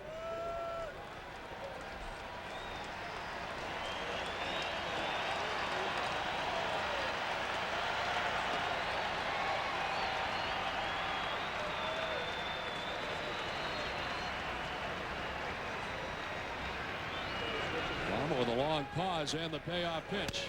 Little number in front of the plate. And Wilson throws to first high, but Olerud recovers and comes down on the bag to retire the side. 2-3 on the putout. Red Sox will leave a pair. 3.5 done. 2-0 Seattle. Y'all ready for this? Ready for the choices? Something rugged, something powerful. It's Toyota's nationwide summer event featuring our top trucks. Lease a tough 2002 Tacoma pickup for only $189 a month for 48 months with just $19.99 due at signing. Or choose a full-size 2002 Tundra, and you could save thousands with special financing. Financing as low as 1.9% APR. Y'all ready for this? We're ready. Are you? See your New England Toyota dealer now. It ends June 3rd. Honey, what are you doing? Keys. I'm going to the bank to make a transfer. Honestly, I don't know why you have to do that on Sunday mornings. You could take care of it over the phone. There's even an ATM a block from here. Oh, I don't know. Call me old-fashioned. Looks great.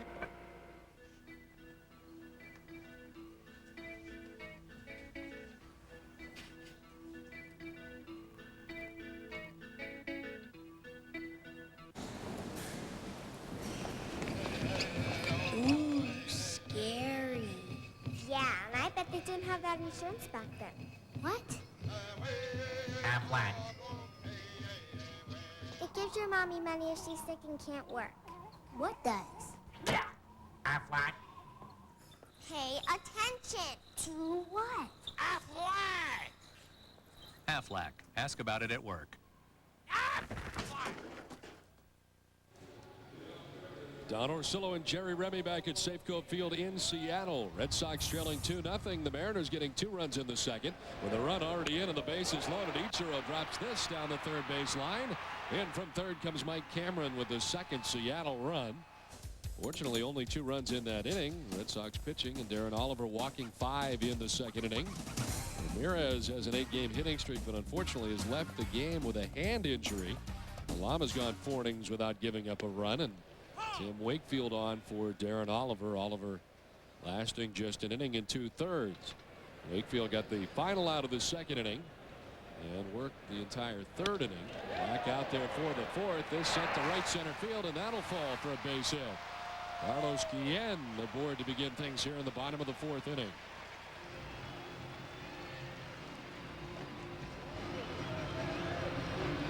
Second base runner allowed against Wakefield. He walked Cameron back in the third inning. The first base hit allowed to Carlos Guillen.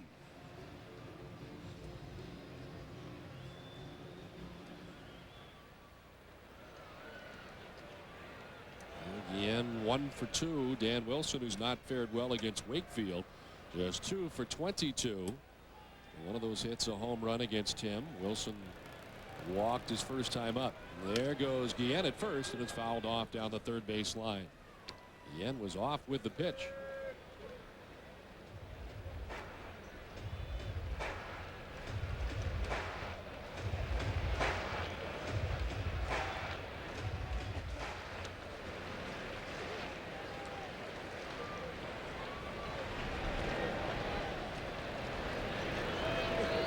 Bottom third of the Mariners order featured here in the fourth inning. Guillen off again. This goes off Wakefield towards short. Nomar picks it up and still gets Dan Wilson, the catcher, does not run well. And Nomar, almost as he picked it up, looked like he may not throw it, but he looked up to find Wilson only about 3/4 of the way down the line, and he throws him out. Nomar had to change directions too. He was headed up the middle, then had to quickly get back to his right, barehand the ball, and throw a strike to Tony Clark to get the out. And she mentioned, unfortunate, it was Wilson getting down the line, who does not run well. No chance of getting Guillen, who was off with the pitch. He's in scoring position with 1 down. Number 9 hitter Desi Relaford walked his first time.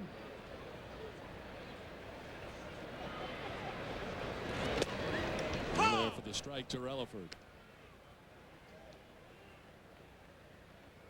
Mariners, very good situational baseball team. They play small ball and move runners over, and very adept at doing that, and highly successful.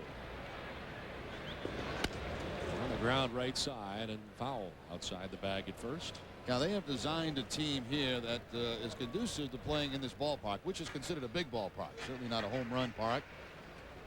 Deep in the alleys, 385, 388 in left center, 405 the straightaway center. So Lou Piniella does play a lot of that small baseball, little baseball as they call it. Sacrifice, move guys along, hit behind runners, steal bases.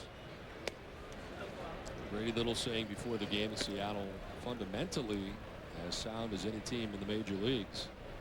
And remarkable that they have done it really without, or after I should say, a lot of their big names have departed. Ken Griffey Jr., Alex Rodriguez, Randy Johnson. Of course, Johnson brought 3 of the regular players now.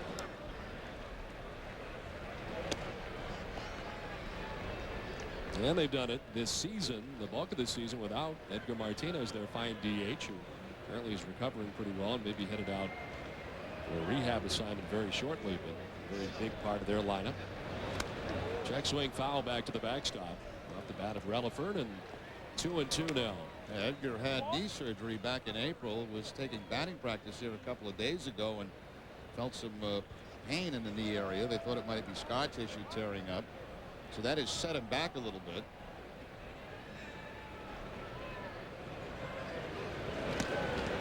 Inside and low, knocked down by Mirabelli.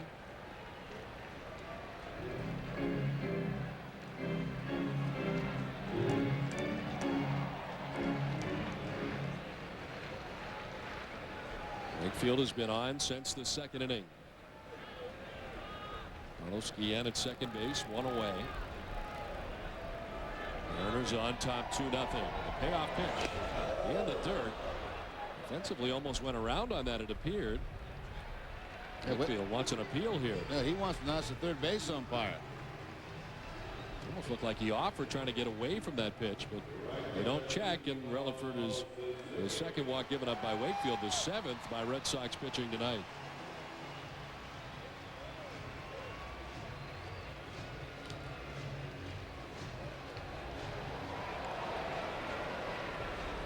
Two on, 1 away.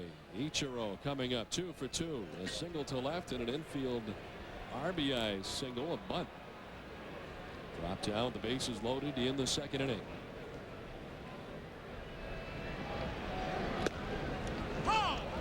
Amazes me to watch Ichiro's feet. It almost looks like with every swing he is headed out of the batter's box. He's got those happy feet going. We were talking about it last night. Most hitters tell himself to stay back. Ichiro, he's out on that front foot, but he keeps his hands back. Tremendous eye-hand coordination. Amazes me how quickly he gets out of the box and how many infield hits as a result he gets. He put on as good a show last night, fouling balls off in one at bat that I've ever seen. I mean, balls that were on his ankle, fouling them off to the opposite field. Almost like he was doing it on purpose. Just kind of flicking them.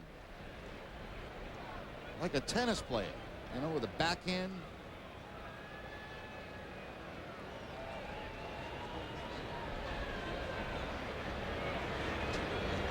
One to Ichiro. Pulled on that pitch, snap throw to first, and Clark had to lunge back towards the runner as Relaford got back head first and safely. Mirabelli likes to throw the ball around a little bit more than Veritek. He had a pickoff attempt earlier at third base, now one at first base.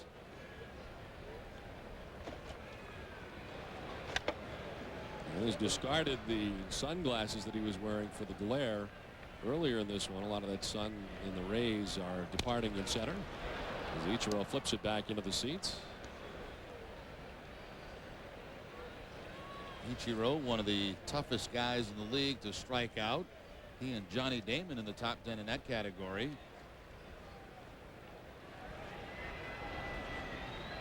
Damon at this stage even tougher to strike out than Ichiro. On the ground left side, Nomar ranging. The throw to first will just get Ichiro. Off balance and against the grain, Nomar throws out Ichiro. 2 runners moving up into scoring position for Seattle, but now 2 down in the inning. Time now for the Aflac Trivia Question Answer. Who was the only player other than Ricky Henderson to lead the American League in stolen bases from 80 to 91? And the answer? Harold Reynolds, now of ESPN fame. 1987 for the Mariners. Former member of the Seattle Mariners in the Kingdome. The concrete Kingdome that was imploded. Now they got a beautiful new football stadium where that place used to be. Reynolds had 60 stolen bases back in '87. Did we actually get to see the implosion of the Kingdome? I remember seeing video footage of that. It was amazing. There's a look at beautiful new football stadium that is not a retractable roof, but it does cover the stands.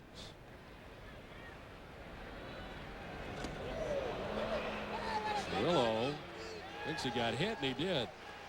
One of the umpire, and down to first base goes Cirillo. This will load the bases. A hit batsman with 2 down.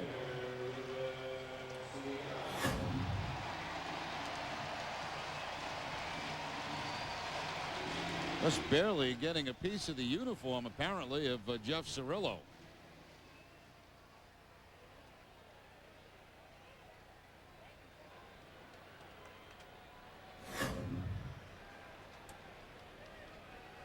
So Guillen is at third, Relaford at second, and Cirillo at first for Ruben Sierra.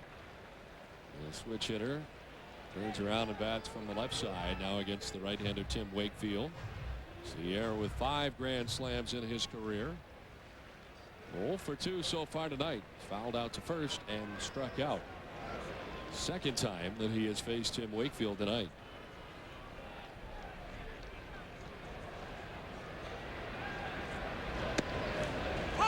And the strike to even it at 1-1. 263 career home runs, 6th most. All time by a switch hitter. Mickey Mantle with 536, of course, to lead all time as a switch hitter. How about Eddie Murray? He's going to be way up on that list. 504. I'm told that he is second in that category all time to only Mickey Mantle.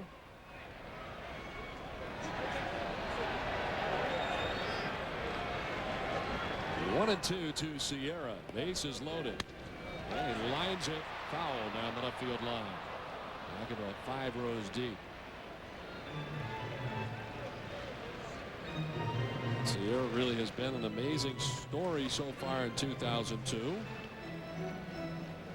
First year in the major leagues was 1986 with the Texas Rangers. Played 8 seasons with Texas. 4 with Oakland, a couple with the Yankees, the Tigers, the Reds, the Blue Jays, the White Sox. Back to Texas for parts of 2 seasons, spending some of those 2 seasons at AAA Oklahoma. And last year in 94 games with the Rangers, he hit at .291.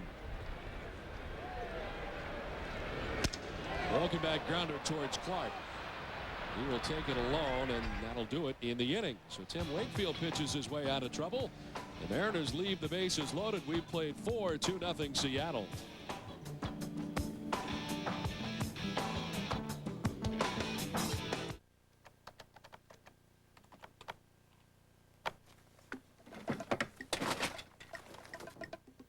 The new Verizon.com is here.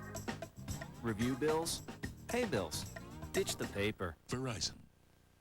You're about to be treated like no man before. New Gillette Series Shave Gel with ingredients like tea tree oil to invigorate. You get a close shave and healthy-looking skin. Gillette, the best a man can get. Turn me up. Come feel the joy all around. Each generation has found they got their own kind of sounds. Come to shout it out. It's that time of Pepsi. Oh, yeah. Pepsi. For those who think young. Stop by your local Shaw's Supermarket and Star Market to pick up a 24-ounce six-pack of Pepsi and a free Nesson Viewer's Guide.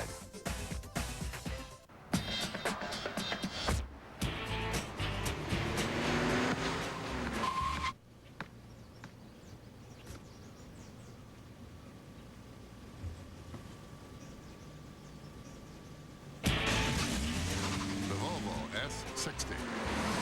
Isn't 60 to 0 as important as 0 to 60? You decide at your Volvo retailer. Dig it till the sun goes down. Nesson's exclusive coverage of Boston Red Sox baseball is brought to you in part by Miller Lite. Life is best told at a place called Miller Time. And a look at a ferry boat making its way through Puget Sound.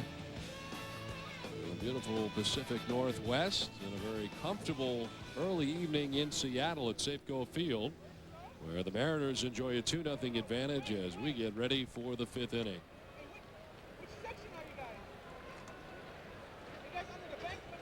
Mirabelli, Sanchez, and Ricky Henderson expected here in the 5th. Facing the Mariners starter John Halama. Red Sox have had base runners in every inning. 4 on through the first 4 innings tonight. Mirabelli's 0 for 1 as he takes strike 1. I know you don't get out much. I know you don't like to leave your hotel room. That's correct. I wouldn't really call you a shut-in, but you don't really get out much on the road. But did you get a chance to at least walk around this beautiful city at all? No. No. Actually, I did go. There's a little restaurant shop that's about 10 feet from the hotel, and I did get lunch over there a couple of days. Mirabelli's bat goes flying in foul ground down the third baseline. 1-2 to Doug. I've been traveling to a lot of these cities since 1975, my first year in the big league, so there's not much left for me to see. So what's the point? Yeah, exactly. I mean, Right. you know, it was remarkable that I did get out of the room to go get lunch somewhere instead of get room service, but I was pretty proud of that. So you've been to the market where they throw the fish and they do all that stuff I down think there. once I went down there to have dinner. We had an off day here, and I believe I've been down there once. You got to see it. It's very exciting. The fish throwing. Very much like a Quincy Market type area down on the water. But they won't allow it. They already stamped it. Yeah, they stamped it. They punch holes. What do you mean fish throwing? Yeah, they throw fish. Yeah, Is it a I know you contest? say. No, it's a fish market, and they have these enormous fish. A lot of them salmon, and for effect, they kind of throw them 30 or 40 feet to each other as Mirabelli strikes out. Third strikeout for John Halama, 1 down in the 5th inning. Mirabelli doesn't like that call. That was one of those backdoor curveballs. Started out way off the outside edge, and according to Culpa, the home plate umpire, picked up the outside corner. Questionable pitch, and I think Mirabelli has reason to question it. Now, as long as he gets that for his pitcher, then he can't complain. 1 down takes us to Ray Sanchez, who reached on an infield hit in the 3rd inning off the pitcher. Grounds it up the middle. Yen around the bag at second. Throws out Sanchez. His counterpart, 2 down. So did you and Sailor Boy go down and play a game of catch with some fish or something? No, I took Mike down, and I took our fine associate producer, Pat White. And did White eat the fish? No. He ate everything else down there. I don't think he's a fish guy. I think he's strictly meat. Yeah, it's all red meat, and it's all the time. Yeah, they hear, but it's kind of a tourist attraction. Is it? Yeah, the fish throwing thing. You go down there, and that's where everybody kind of gathers, and I think about every 5-10 minutes they throw some fish. Could you, like, if you wanted, could you, like, punt some fish? I don't think they let the people touch the fish. Oh. It's only the employees of the fish market who throw the fish. I see. You have to be there for it. I don't think you're grasping the excitement of the event. Do me a favor. Next time you go, take a movie camera. I'd like to see that. I thought we had a scenic of the fish throwing from last year, if I'm not mistaken. I'll see if they can find that. No fish throwing, I'm told. That's too bad. Henderson grounds the 1-1 outside of third. And it's 1-2. John Halama pitching against the Red Sox like he did a year ago. Mentioned that last season pitched very well. He was 1-1, but only a 1.35 ERA in a couple of starts against Boston. He hasn't had a start since April 14th.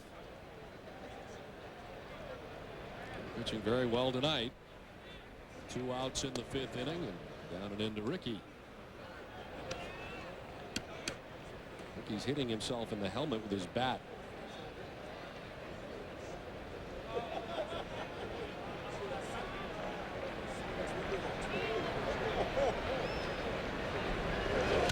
Henderson hits a 1-hopper. Almost handcuffed Guillen, but he'll throw out Henderson, and it's the first 1-2-3 inning of the night for John Halama. We're halfway through this one. Mariners on top 2-0.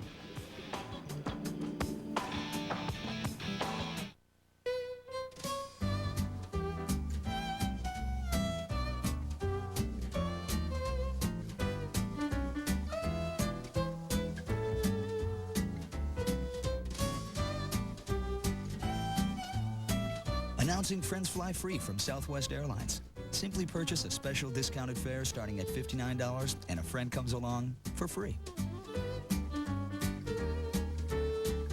You are now free to move about the country.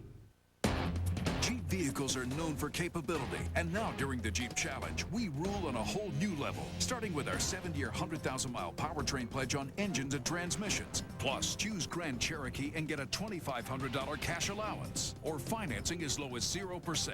So take the Jeep Challenge. You'll see we're hard to beat. Hey, you guys got to give me a head start next time. Great products, great protection, great values. Take the Jeep Challenge. See your New England Jeep dealer. Thanks for the lift.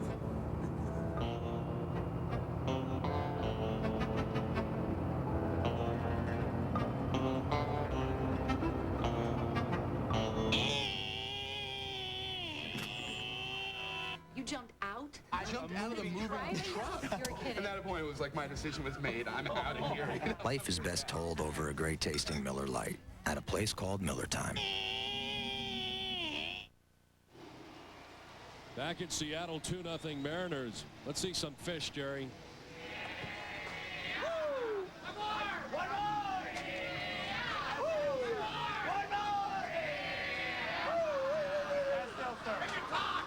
Hi! Hello, Toronto. How about that? Huh? Is that great? You want me to leave my room to watch that? That was great. How cool was that? They throw the fish. That was marvelous. Oh, you don't see that just anywhere.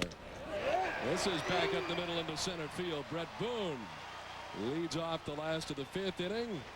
Another leadoff man on for the Mariners. Let's take a look at the Heineken of what's on tap coming up. The final game of this series, the ESPN game tomorrow night. And Oakland will be coming to Fenway. We'll have the first 2 for you on NESN. Our coverage begins at 6:30. Final game of that series on Fox 25 on Thursday night. Those matchups with Oakland and Seattle continue as we change venues back to Fenway Park for a lengthy homestand for the Red Sox.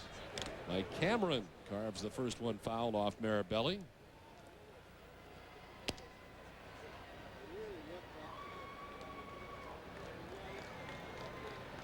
Cameron has done the same thing twice, and that's walk tonight.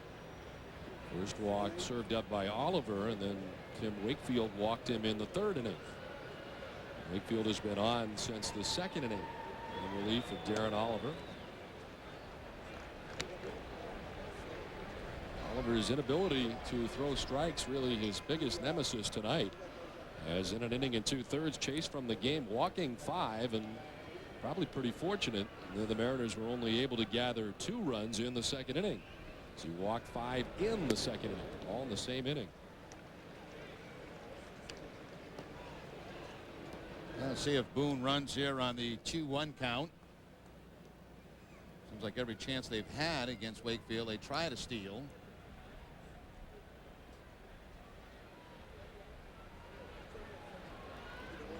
He doesn't leave in the 2-1, misses inside. 3-1. John Olerud waiting on deck.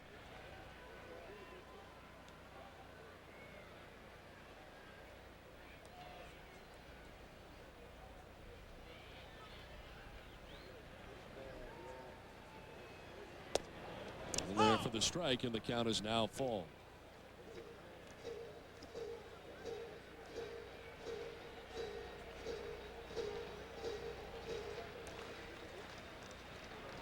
Cameron, who came up with the White Sox first, saw time briefly with the Reds in one season.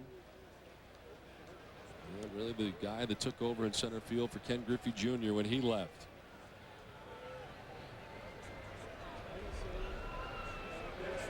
Off at first is Boone. The pitch is a strike three call, and Boone is out at second. Strike him out, throw him out. 2 down in the bottom of the 5th inning. Yeah, a lot of times on the 3-2 count, that runner won't get that good of a jump at first base. They're hoping for contact on the 3-2. An excellent throw by Mirabelli. A quick release from Wakefield. And Mirabelli, watch how quick he gets himself in a position to throw this. The strikeout right over the top and right on the money. All Sanchez has to do is hold the glove there, apply the tag, and get the out. Beautiful throw by Mirabelli. Cameron did not think that was strike 3 as he was headed down to first base in his eyes, but got the bad news from Ron Kulpa, the home plate umpire. You may remember that name, of course, tied in with Carl Everett, the home plate umpire when Carl went ballistic at Fenway Park 2 seasons ago now. The headbutt incident. Yeah. And he's got the plate tonight. When you think about it too, Don, that really was the start of the turnaround for Carl. He was having a fantastic year up to that point. And after that, seems things just started to fall apart for him. Really never the same.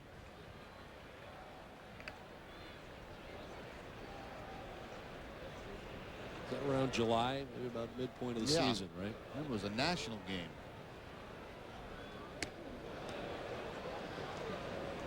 Carl recently went on the DL with the Texas Rangers. A calf problem, I believe. Yeah, on the same leg that he has had the knee problem with. He's never been the same since the injury in Tampa Bay last year. And also, in terms of former Red Sox, told today that Mike Lansing, who'd been playing with the Buffalo Bisons in the Cleveland Indians organization, was released today.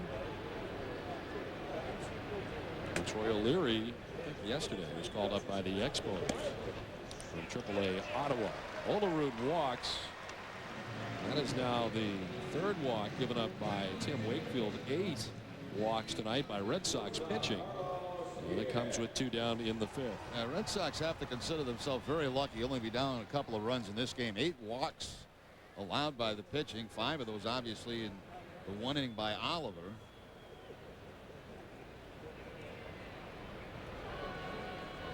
Carlos Guillen, who singled to right center field his last time up in the 4th. 1 for 2 tonight. This will bounce away from Mirabelli. And Olerud will advance to second base.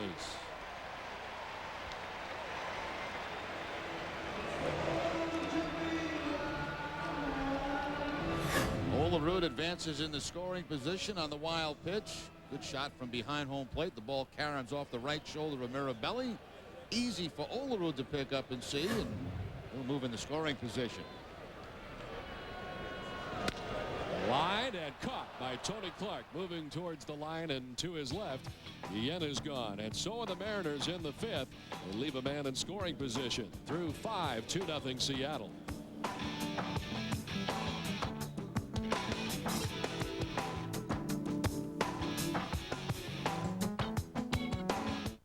Ford's leading the way. Got something to do? How about getting the job done with the #1 selling truck 25 straight years? Ford F-150. Available now with $2,500 cash back or 0-9 financing. Or how about Ford Super Duty? It's got the most conventional towing capacity of any full-size pickup and comes with 1,000 cash back or 0-9 financing. Ford F-Series and Super Duty. Only at your New England Ford dealer. Ford's leading the way. Yeah, I got that, honey. Do you like when Daddy help me?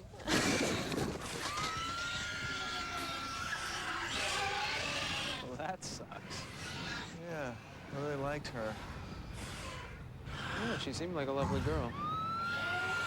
Looks like you could use a refreshing Mike's Hard Lemonade. You're on. A hard day calls for a hard lemonade. Make it Mike's. It was the special spot my dad used to take me. Just to talk, spend time together. As for catching a great meal, luckily, he knew of a good spot for that too.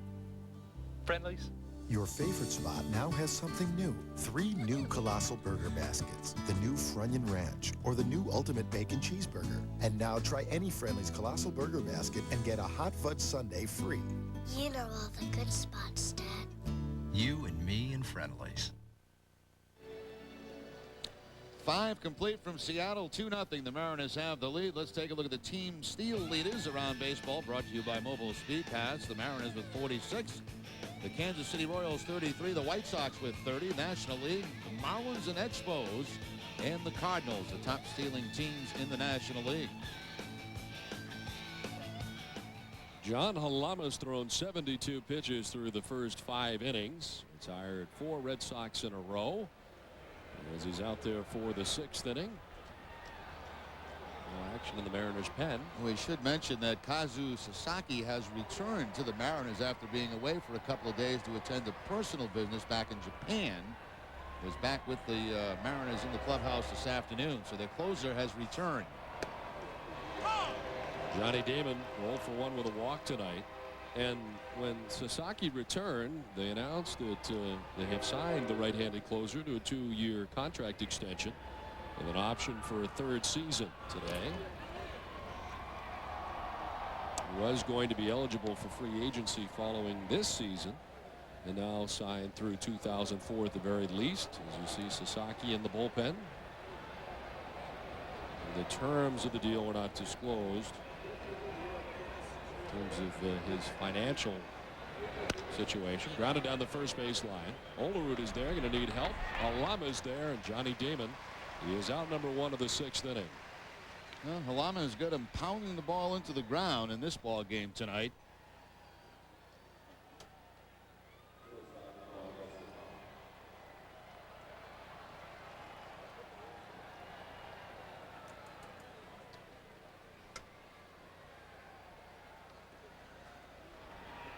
Ground ball outs for Halama through 5 1/3.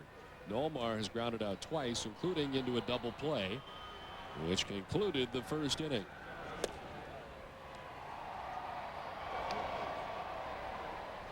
So the Mariners know they'll be with their closer for the next 2, maybe 3 years.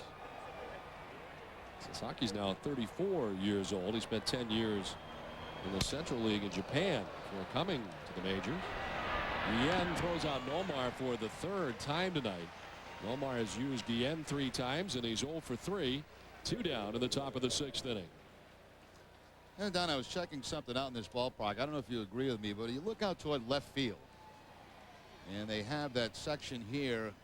Would that be about as high as the roof at Fenway Park, you think? The green monster up here? I think it's a little bit lower. A little bit lower. Can you imagine putting the seats like that on top of the green monster?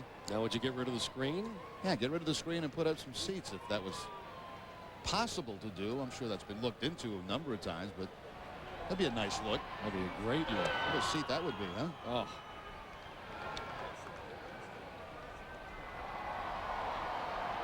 There it is, up above there, right above the advertisement and the scoreboard. Green monster, 37 feet high. Yeah. And you're right, it might be a little bit higher than that section, but how many seats do you figure are out there on top of that? 500 or so? Yeah. Maybe more. How far could you extend it? On the left center field, the triangle area, maybe? Yeah. Probably go from foul line to left field. I don't physically possibly get that road behind there that maybe you could make it like an overpass or something. You may be onto something. Here is Nixon, who struck out his last time, grounds it towards Brett Boone, who easily takes care of Nixon. And Halama, for the 2nd straight inning, takes care of the Red Sox easily. He's retired 7 in a row. On to the bottom of the 6th, 2-0 Seattle.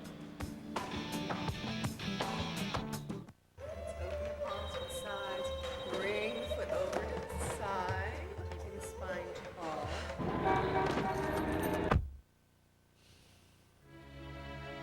The redefined 2002 Volvo S80. Can a drive be the most relaxing part of your day? Yoga, huh? Decide for yourself at your Volvo retailer.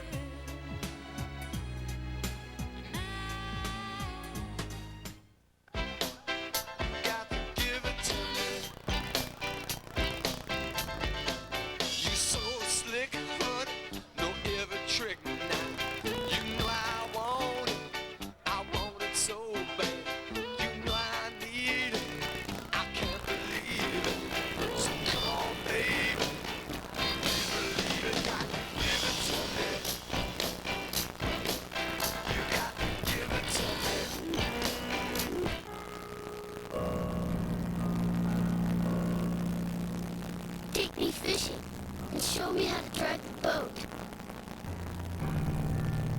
Take me fishing, so we'll always have something in common. Take me fishing, because my wedding will be sooner than you think.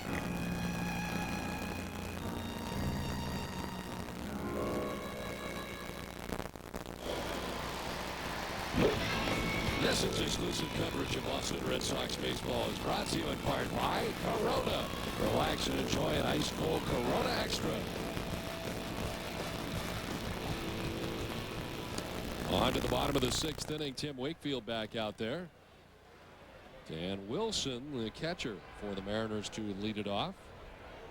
Mariners on top 2-0. They scored their runs back in the 2nd inning.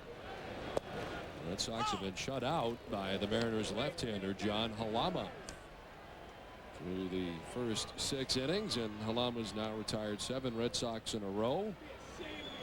Down in order in the 5th and again in the 6th inning.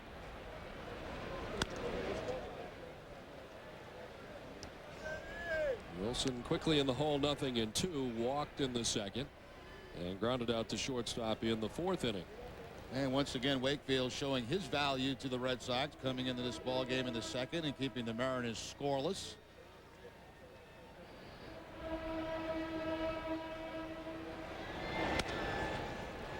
Up foul off the right side, still 0-2.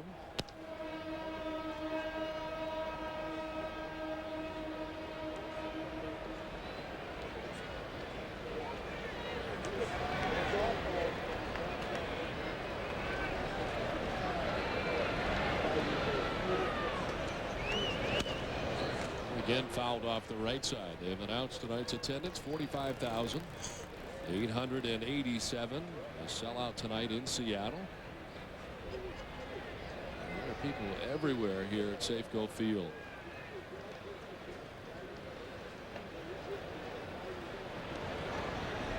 The 0-2 again. Get him chase 1-2 the count. One of the advantages of having that retractable dome, obviously, you know, back at the Kingdome, you get these beautiful days in the Pacific Northwest. People wouldn't want to be inside to watch a baseball game.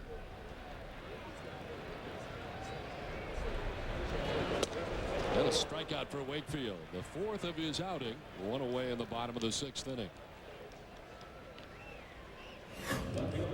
Wilson didn't have very good swings in that at bat against Tim Wakefield. That knuckleball up and in for the strikeout. Well, the Red Sox have walked 8 as a pitching staff tonight. Oliver 5, Wakefield 3, and give you an idea how hard the Red Sox have had in terms of control problems, especially Darren Oliver. The number 9 hitter Desi Relaford has walked twice, and here he is for the 3rd time tonight. Mark McLemore getting the night off, and Relaford getting the start in left field.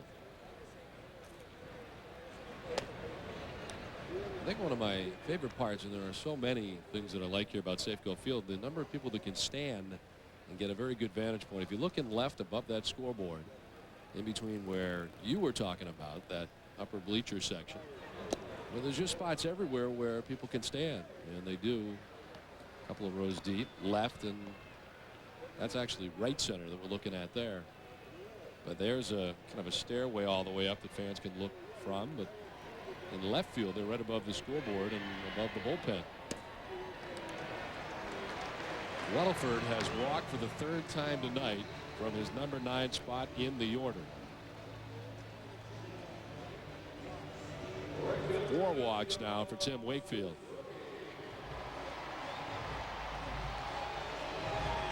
9 walks given up by Red Sox pitching tonight, a season high.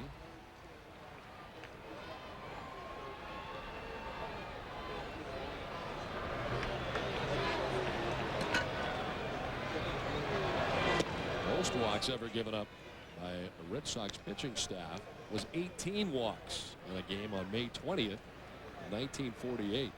That must have been a beauty. That must have been a dandy.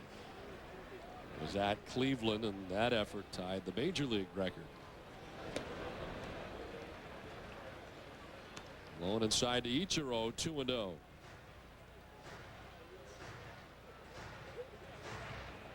Ichiro 2 for 3 tonight with a run driven in. In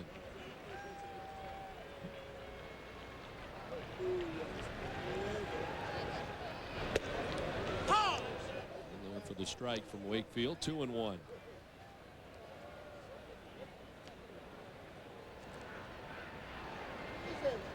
And Wakefield's next pitch will be the 75th of his outing. He's been on since the 2nd inning, working here into the 6th. And Ichiro slashes away at that one, fouling it back to the screen, 2-2.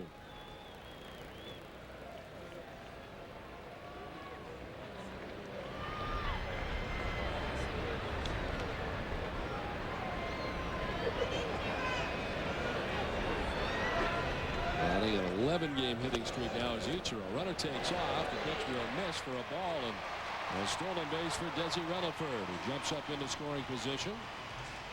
Now the opposite of what took place here an inning ago when Cameron struck out. Brett Boone was thrown out at second base on the strike him out, throw him out. A ball to Ichiro and a stolen base for Relaford. Excellent jump too by Relaford at first base. A little bit higher in this throw from Mirabelli by the time Sanchez applies the tag. The hand on the bag. Now they waited later to run because they didn't want to have Ichiro intentionally walked. Oh, walk, but not intentionally. Wakefield has equaled the number of Darren Oliver in terms of walks. That's the 5th one relinquished by Wakefield, and the Red Sox jump into double figures in that category. Now 10 walks tonight. Now you have to be careful of the double steal. Good speed both at second and first base. Right-handed hitting Jeff Cirillo, who's 0 for 2 and has been hit by a pitch tonight. He was the first batter that Wakefield faced in the 2nd inning, and Wakefield was able to induce a ground out. And then barely grazed him with a pitch in the 4th that apparently got the uniform sleeve. Strike 1 to Cirillo. Takes a big cut.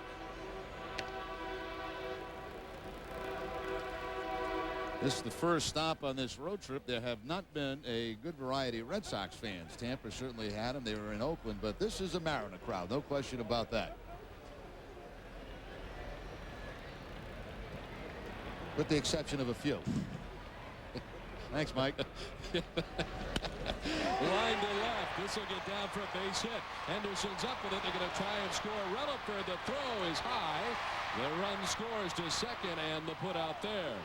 So Cirillo tried to move up on the throw to the plate, but Mirabelli guns him down. Ichiro ends up at third, and the Mariners now on top 3-0.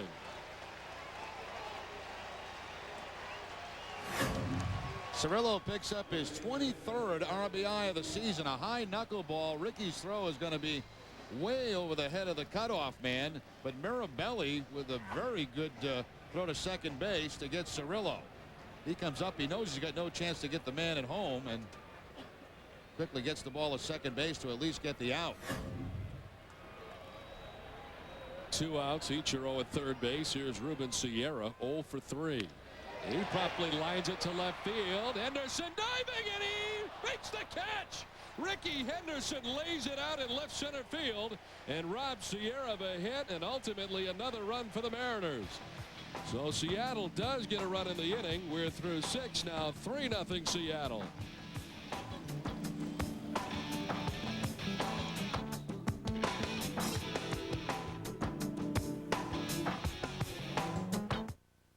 Nesson is your ticket to Red Sox baseball.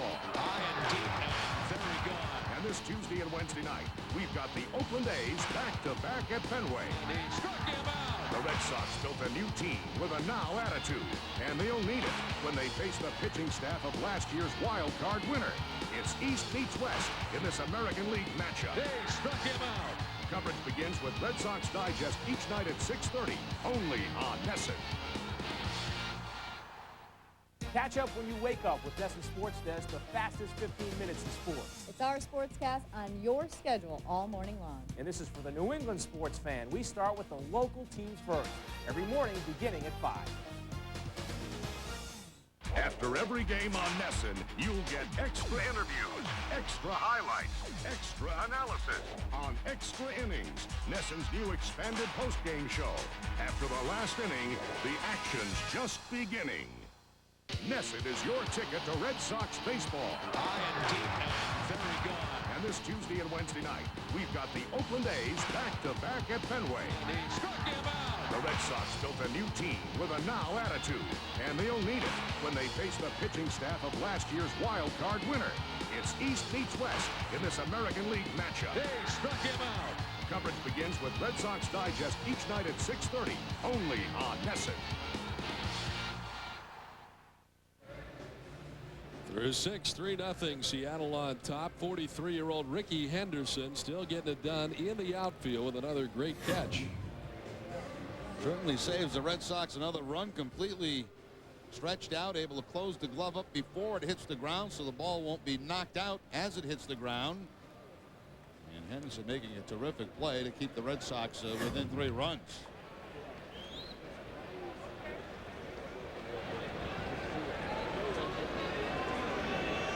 Visiting half of the 7th inning, Shea Hillenbrand, Jose Offerman, and Tony Clark to face the Mariners starter, John Halama, who begins this inning with action behind him in the bullpen. Right-hander up, Halama has retired 7 Red Sox in a row. Sagawa up in the pen.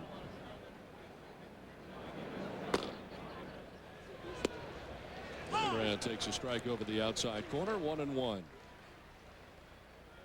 Shea doubled in the 2nd, reached on an error committed by the shortstop Carlos Guillen in the 4th. And Halama ahead 1-2. He's pitched a 4-hit shutout into the 7th inning. Red Sox approach against Halama tonight has not been real good. I don't see a lot of hitters trying to go to the opposite field against him.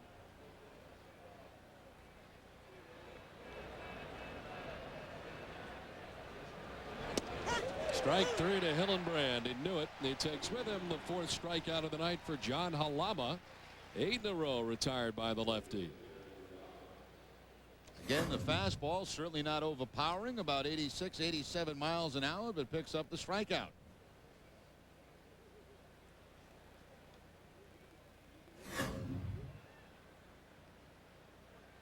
One down for Jose Offerman, who's been on twice. Grounded into a fielder's choice in the 2nd. Reached on an infield hit in the 4th inning.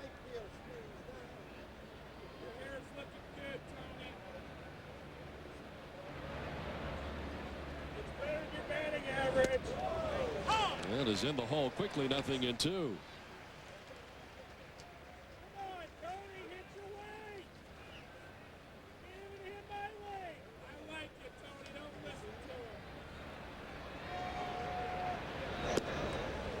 Offerman doesn't chase. 1-2 the count. Mariners won the first game of the series last night 7-2. They're snapping the 9-game winning streak for the Red Sox. Boston trailing tonight 3-0 in the top of the 7th inning with 1 away. And then the final game of the series tomorrow night will be on ESPN. 8:05 start time Eastern Standard Time. Pedro Martinez getting the start against James Baldwin, the right-hander for the Mariners. Line into left center field, a base hit for Offerman. Mike Cameron, the center fielder, moves over to cut it off. Offerman's going to try for 2, and Jose will get in. Ball bounces away from Brett Boone covering at 2nd, and Offerman with a double, his 2nd hit of the night.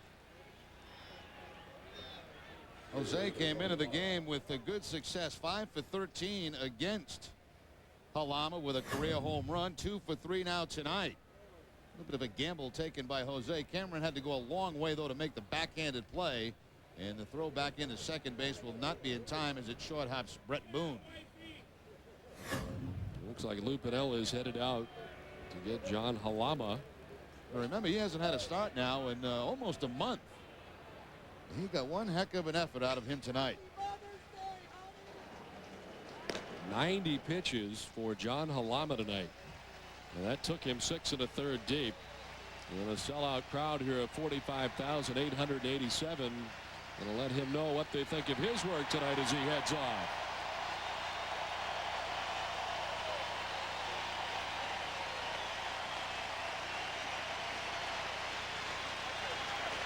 So a fine effort from the Seattle starting left-hander. And he leaves with a 3-0 advantage in the midst of the top of the 7th inning. Asagawa making his way in from the Seattle bullpen. He'll step aside with the Mariners on top 3-0.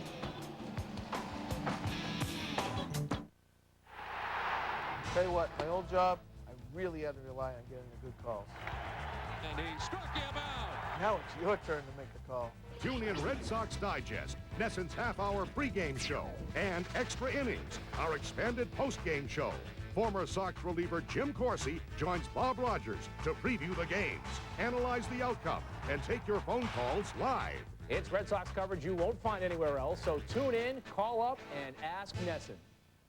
Nesson is your ticket to Red Sox baseball. High and deep and very good.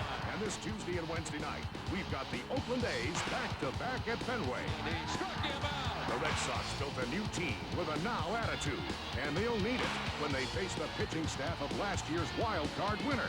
It's East meets West in this American League matchup. They struck him out. Coverage begins with Red Sox Digest each night at 6:30, only on Nesson. Last year, you followed the BC Eagles championship season. This year, follow the season inside as Nesson cameras join the team from the first day of training camp, on every bus and in every locker room, as the BC Eagles experience a season as defending national champions. You'll experience a season inside.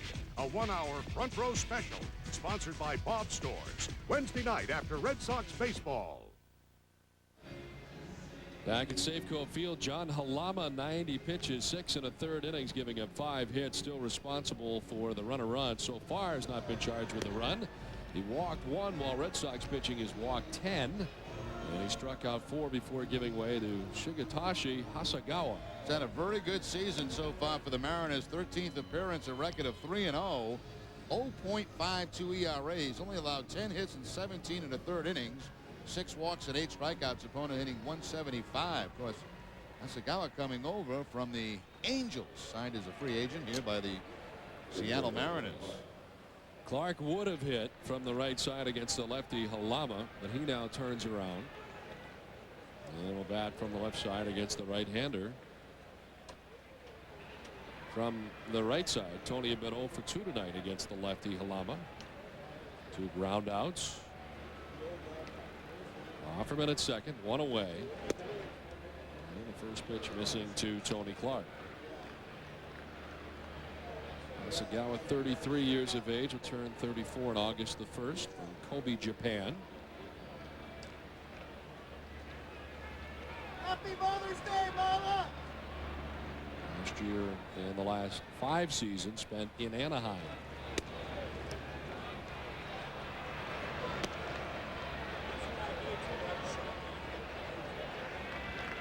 Also spent 6 years playing in Japan for the Oryx Blue Wave. And last year spent time on the DL from May 20th through June 29th with a sore right shoulder. This is grounded by the mound toward short. Yen right around the bag at second. Throws in time to get Tony Clark. Offerman will move on to third base with now 2 down. Yen really is a smooth looking shortstop, isn't he? Certainly is. Covers a lot of ground, has that sidearm flip to first base. Has made 6 errors on the season, but the combination of Guillen and Boone very solid up the middle for the Mariners.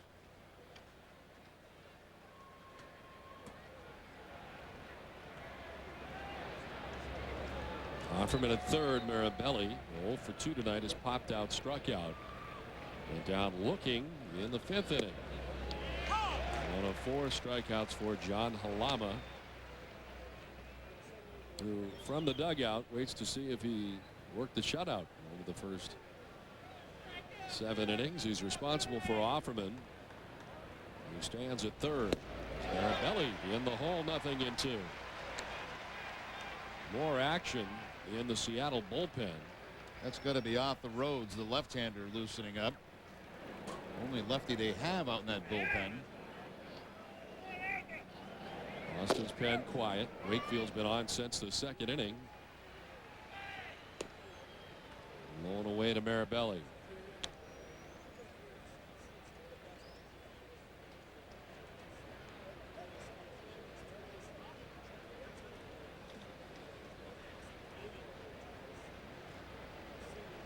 And Wilson out to talk to Hasegawa. Most saves for Hasegawa. He racked up 9 the year before last in 2000 in Anaheim. Best year in terms of record was also 2000. He was 10-5 out of the Anaheim Angels bullpen in 66 appearances. Ready with the 1-2. Check swing. Did he go? No, says Dale Scott, first base umpire. And Marabelli has the count even, 2-2.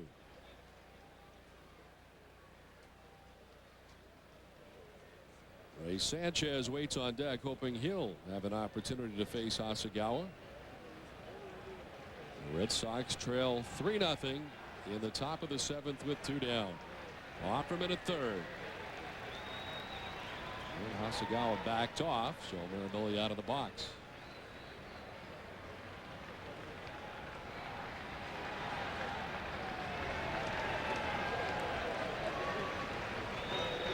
Now the 2-2 on the ground at Guillen. A sidearm toss there in plenty of time, and the Red Sox are gone in the 7th. 7th inning stretch time from Seattle. Mariners 3, Red Sox 0.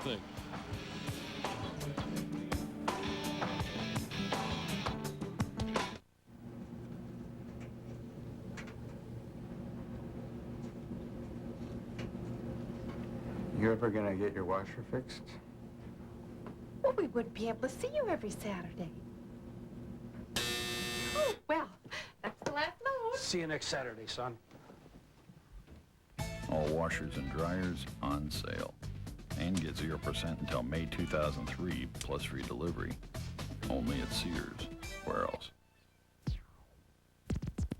Well, you're never gonna get it. Tell me what's that for? Be happy with what you get. This guy's been awake since the Second World War. Well, you're never gonna get it. Tell me what's that for? Be happy with what you get. This guy's been awake since the Second World War. Well, you're never gonna get it. Tell me what's that for? Be happy with what you get. This guy's been awake since the Second World War. I appreciate your help. No problem. Thanks, Ben. Sure. And call me anytime about that equity loan. Bye, Martha. Bye. Would you mind? Oh, no, not at all. Thank you. Sure. Oh, so you work at the grocery store, do you? No, ma'am. I work at the bank in the grocery store. Oh, that's nice. So you couldn't find a space in the lot? Oh, I don't have a car.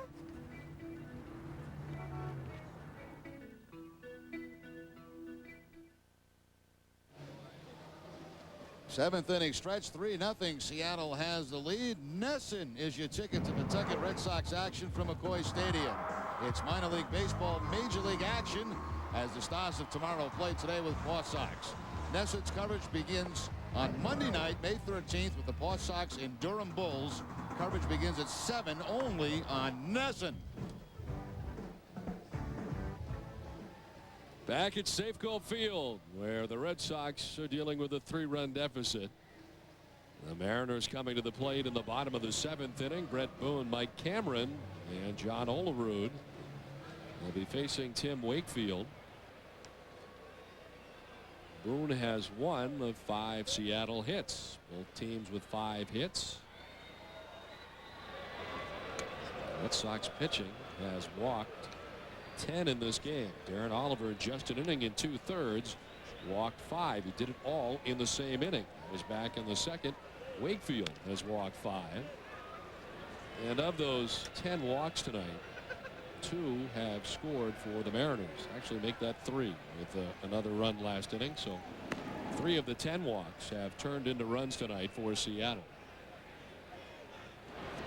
The 1-1 floats in high and inside. 2-1. Action in the Boston bullpen. Lefty Casey Fossum up as Wakefield works in the bottom of the 7th inning. And a big cut from Brett Boone.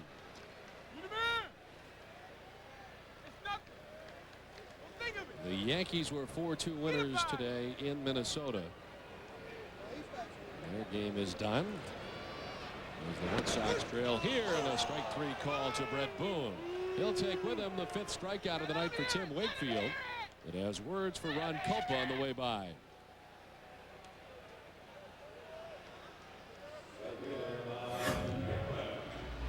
Knuckleball from Wakefield, and certainly Boone thought that ball was high, plus the fact that Mirabelli dropped it. That's a high strike on the knuckleball. And that Yankee game, that was tied up in the 9th. I think they beat Guardado in that game. Guardado, of course, among the league leaders in saves. Yankees win at 4-2.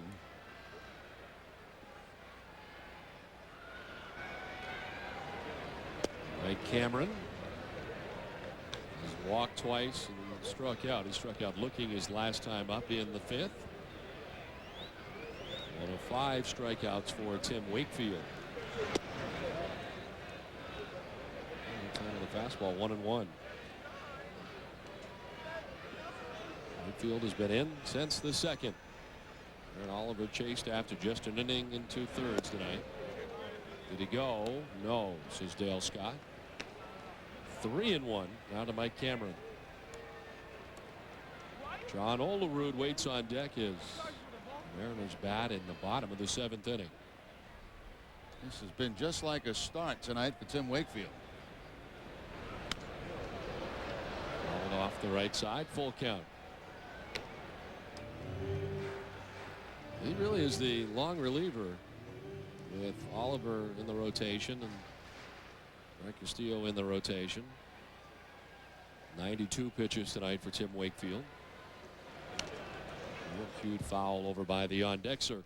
He's whatever you need him for. You know, a spot starter, long man, close out a game. And Urbina had pitched 3 days in a row. They used Wakefield to close one out.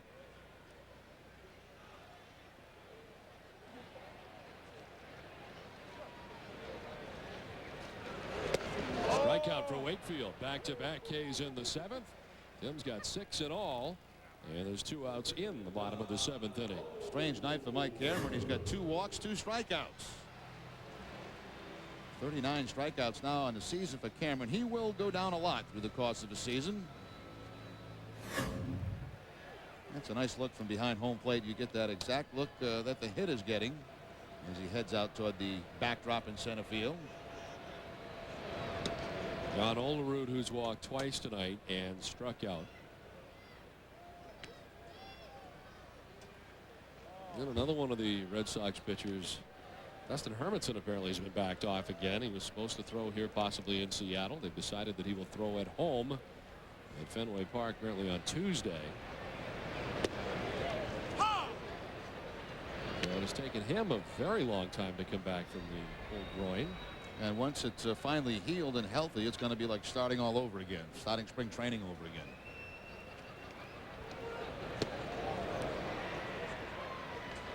Olerud down 1-2. Wakefield a pitch away from striking out the side. There's Dustin Hermanson, who's traveled with the club during this entire stint on the DL, but not pitched off the mound.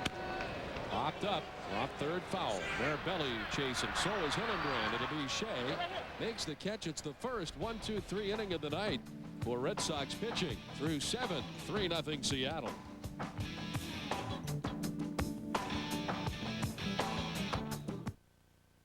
There's lots of places that you would like to see. Fly Southwest Airlines, because friends fly free. For romance. Give it a chance. Fly so you can dance. Fly so you can cry. Fly Because it's America. From sea to shining sea. And if you fly Southwest Airlines, your friend flies free. Announcing Friends Fly Free from Southwest Airlines. Simply purchase a special discounted fare starting at $59 and a friend comes along for free. You are now free to move about the country. Ah, sugar. Ah, honey, honey. You are my candy girl. And you got me wanting you. Ah, honey. Ah, sugar, sugar. You are my candy girl. And you got me wanting you. Here's what I know.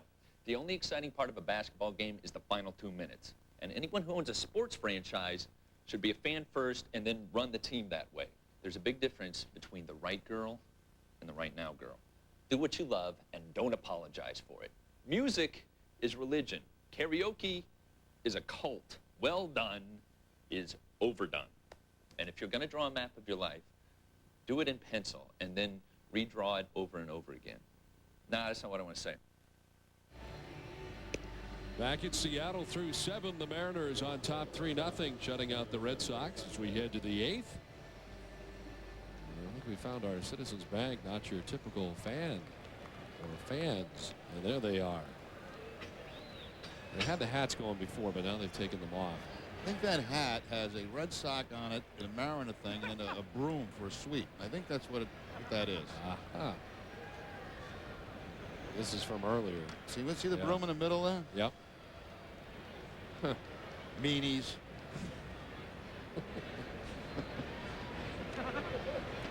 Ray Sanchez trying to get something started for the Red Sox in the top of the 8th inning. Asagawa back on the mound for the Mariners. He came on in relief of John Halama and retired Clark and Marabelli with Offerman in scoring position last inning. The starter Halama, the pitcher of record, 6 1/3, 5 hits, no runs. Walked just 1 and struck out 4.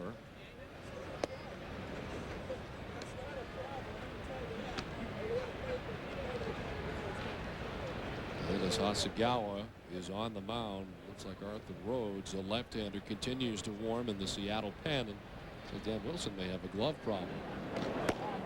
He's also joined by Sasaki, who just got back, as we mentioned, from Japan today and signed an extension. So Wilson's going to have his glove worked on over by the Mariners dugout. And now head back in behind the dish.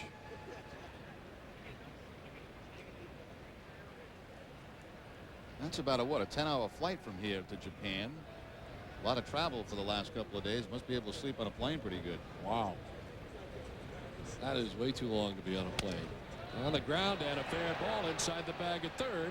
Sanchez thinking too as it kicks off the boxes. Relaford plays the ricochet and easily into second base standing goes Ray Sanchez. His second hit of the night. Well, the Red Sox out hitting the Mariners again in this ball game tonight, but still trail at 3-0. Sanchez right down the line by Cirillo. Cirillo was playing about even with the bag, and Sanchez into second base with the double. Sanchez now with 4 doubles on the season. Now Ricky Henderson, who made a very good diving catch to rob Ruben Sierra of a base hit and ultimately a run batted in as well. With Ichiro at third base, made a diving catch in left. Offensively, he's not contributed yet tonight. 0 for 3. A strikeout and 2 groundouts for Ricky Henderson.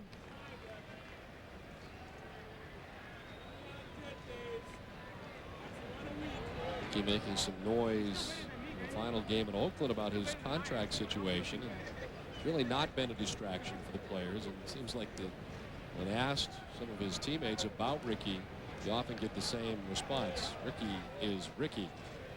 Well, that's going to be the buzzword all season. That's Ricky.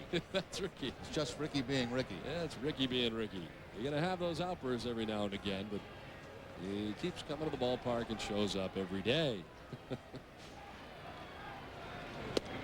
And there for the strike, 1-1. think Ricky is under the impression that in the middle of your contract you can change some things from time to time. Just all of a sudden comes up and thinks maybe he would like a different contract. Tough to figure at times. Well, the tough part has been for Mike Port having to answer the questions. Check swing grounder at Olerud. He will take it alone to retire Henderson. With a ground ball to the right side, Sanchez moves over to third base with one down.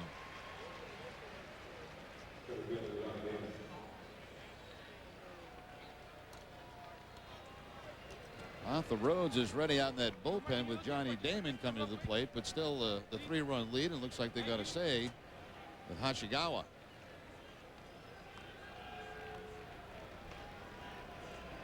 Johnny Damon walked in the first, otherwise is lined out and grounded out. In a stride at third on the infield grass is Jeff Cirillo. And Damon takes ball one.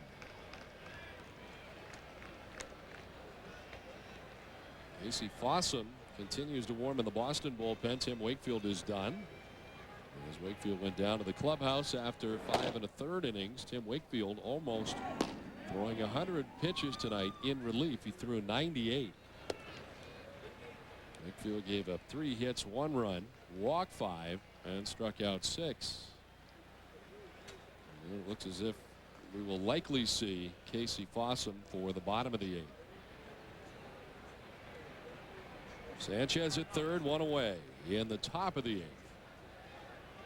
And the 2-0. Damon lines it to center field, and that'll get down for a base hit. In from third comes Sanchez with the first Boston run. Red Sox on the board now 3-1 as Johnny Damon strokes his first hit of the night.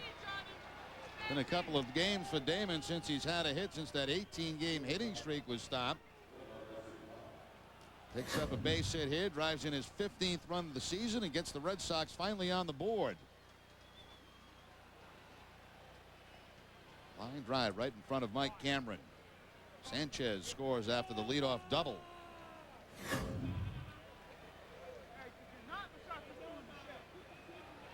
Omar Garcia-Parra has grounded to the shortstop 3 times tonight. 0 for 3. Down low to Nomar. Garcia-Parra 313.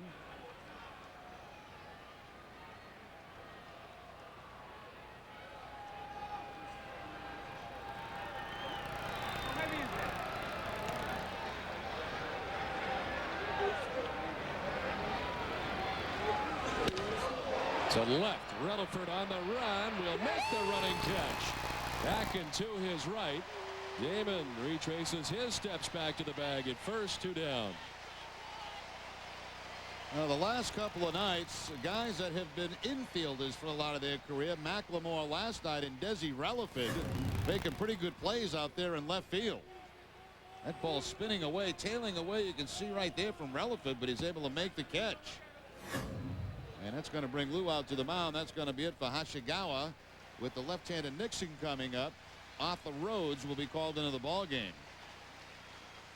So the Red Sox have plated a run here in the visiting half of the 8th inning. Damon's at first with 2 down. And Piniella at the mound to make the change. Hashigawa gone. After an inning and a third, and the hard-throwing left-hander Arthur Rhodes coming on. Now 3-1 Mariners.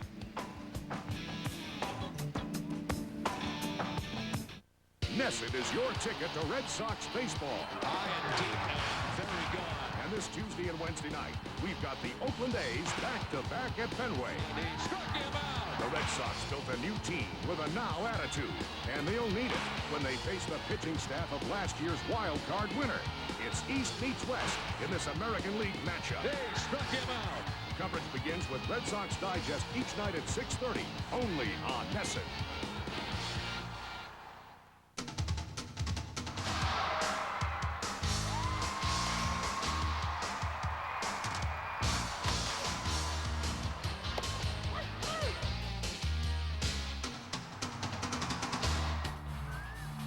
Forget about that one. X9 being waved in. On to first base, double play. Throw to second, and they get him. Nesson's Paw Sox coverage begins on Monday, May 13th at 6 as the Durham Bulls travel to McCoy. Top of the 8th inning, 3-1. The Red Sox trail it by 2. Mind you, this copyrighted telecast presented by authority of the Boston Red Sox may not be reproduced or retransmitted in any form, and the accounts and description of this game may not be disseminated without the express written consent of the Boston Red Sox.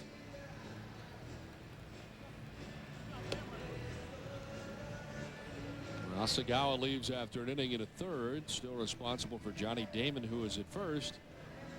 And the lefty, Arthur Rhodes, who's been warming up for better than an inning, brought on here in the top of the 8th. He's been busy. This will be his 17th appearance, the record of 1-1.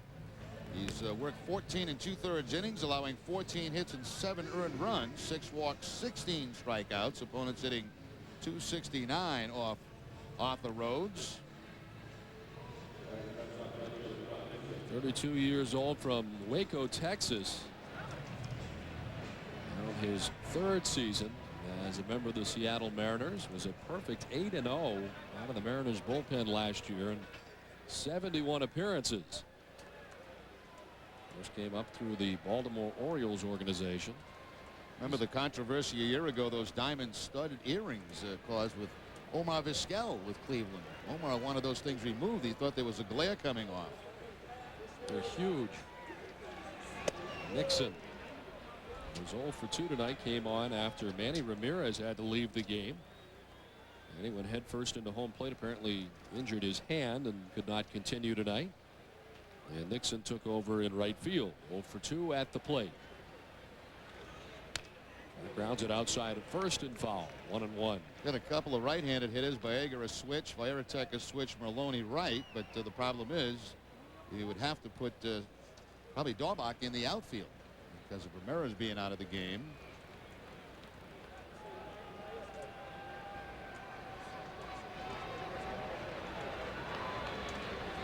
This is a very big outfield too. The 1-1. Nixon pops it up.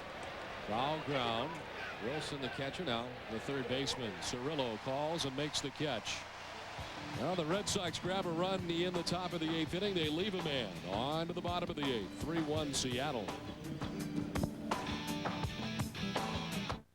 You say you don't have time to fix that crack in your driveway?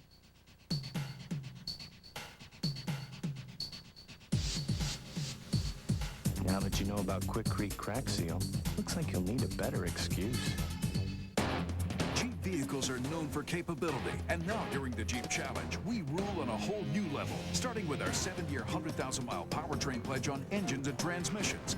Plus now, qualified returning Daimler Chrysler lessees can get a $298 a month lease on Jeep Liberty. So take the Jeep Challenge. You'll see we're hard to beat. Hey, you guys got to give me a head start next time. Great products, great protection, great values. Take the Jeep Challenge. Check one out at your Jeep dealer.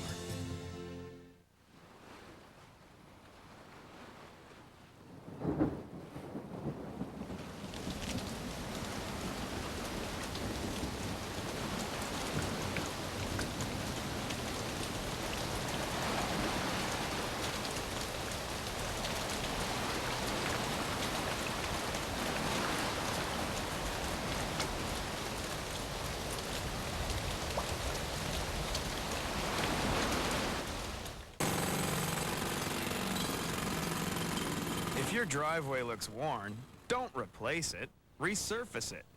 Quikrete Concrete Resurfacer. The easy way to make old concrete look like new.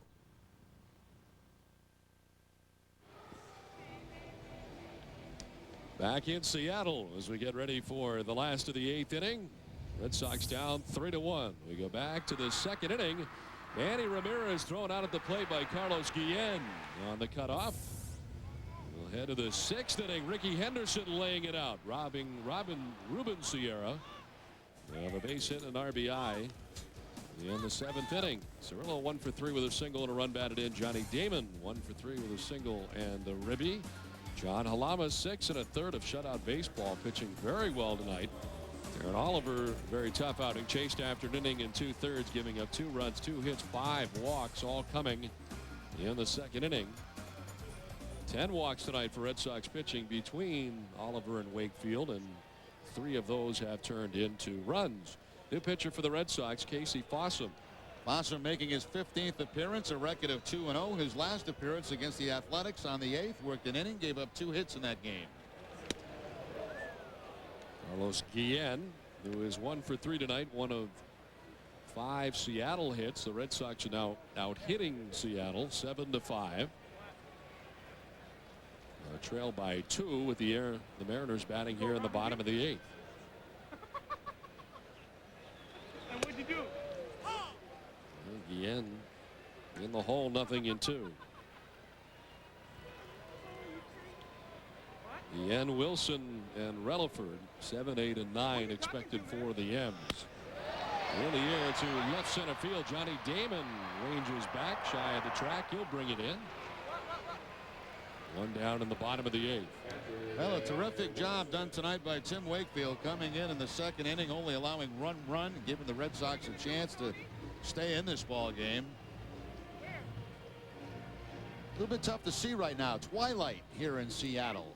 You don't want to take your eye off the baseball if you're an infielder, outfielder on those fly balls. Hey, give me FX, right? Yeah, Tim Wakefield, 98 pitches tonight. 5 1/3 innings, 3 hits, 1 run, walk 5, struck out 6. Opposite field for Wilson to right, but Nixon has it sized up, 2 down.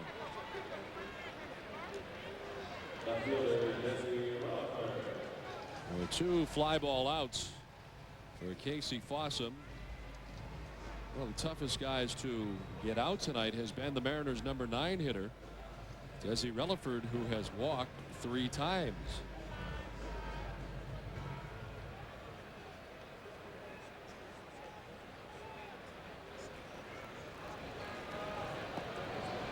Red Sox pitching is now retired 6 Mariners in a row.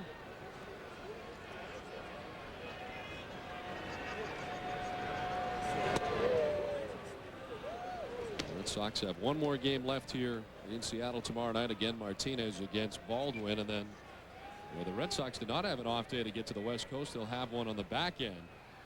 Monday, an off day before hosting the Oakland A's. The A's have not yet announced their rotation for the series at Fenway Park. The Red Sox have Burkett, Lowe, and Castillo in that order. Tuesday through Thursday, and then the Mariners will be in town.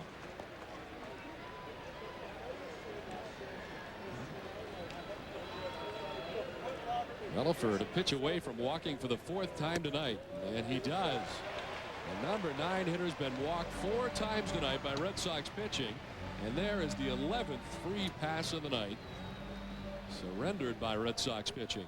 Tell you what, I'll bet that hasn't happened very much in the game of baseball. The number 9 hitter, same guy, walked 4 times in the game. No, I would say you're right.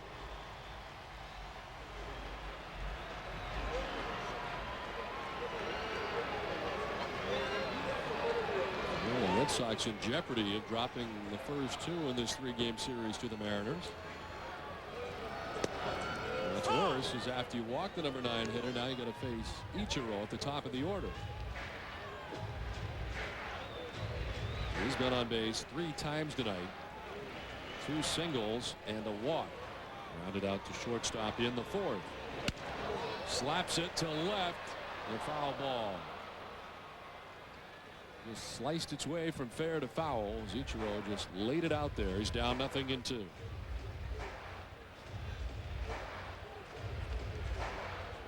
There's the protective guard on that elbow.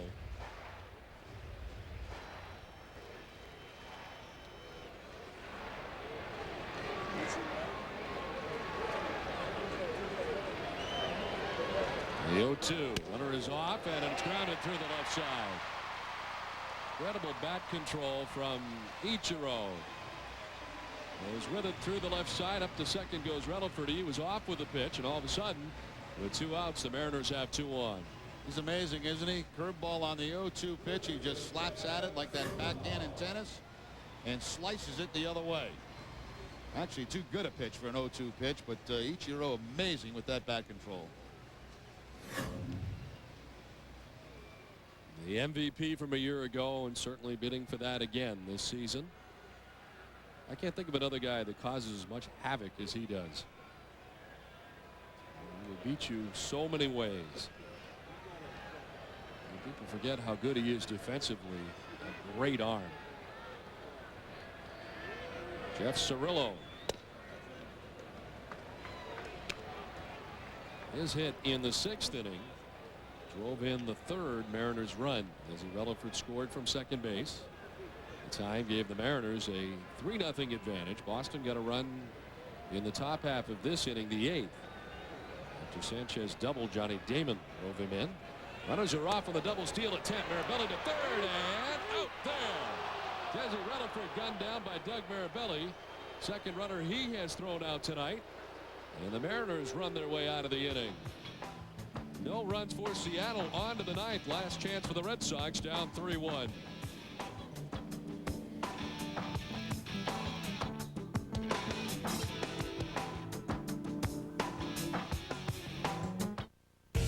We're a country that loves competition. If somebody starts mixing it up, we're there. You gotta love the idea of car and driver putting the top 4 pickups up against each other. And we gotta love the fact that Dodge won. Yep, Dodge Ram is #1 over Chevy, Ford, and Toyota. When you're buying a pickup, you can't go wrong putting your money on the only pickup with 4 full-size doors and a full-size bed. Dodge Ram. Grab Dodge's 7/100 powertrain pledge plus $1,500 cash allowance or low financing. Ford, GM, and Toyota don't match this. You like simple better than complicated. You like quick better than slow. And you like peace of mind. So pay with SpeedPass. Because if it's lost or stolen, you won't have to pay for unauthorized purchases. Security is guaranteed. You like there better than here. How do we know? We're drivers too. My name is Roger Berkowitz, President and CEO of Legal Seafoods. We have to be consistent. We want the best employees. I have to also offer the best benefits, and that's really where Blue Cross Blue Shield comes in. Blue Cross Blue Shield, over a period of time, it really saves you money, and it not only on the insurance itself. You look at what it saves you in terms of attrition and turnover rates in people and what attracts you. It saves you a fortune. It's like anything else. You can buy a good car, you can buy a good suit of clothes. If you invest the money up front, it lasts you much longer. And I think you can say the same thing about health care. NESN's exclusive coverage of Boston Red Sox baseball is brought to you in part by Southwest Airlines, bringing people together with low fares. And by Citizens Bank, not your typical bank. Well, as we get ready for the 9th, the Red Sox trailing by 2. And some defensive changes. Desi Relaford, who had been in left, replaced by Charles Gibson, the new left fielder for the Mariners, and the new pitcher and closer just back from Japan, Toshihiro Sasaki. 7 saves for Sasaki in 9 opportunities. He's worked 13 2/3 innings, allowed 8 hits, no earned runs, 1 walk, and 20 strikeouts. Opponents hitting 174 off Kazu.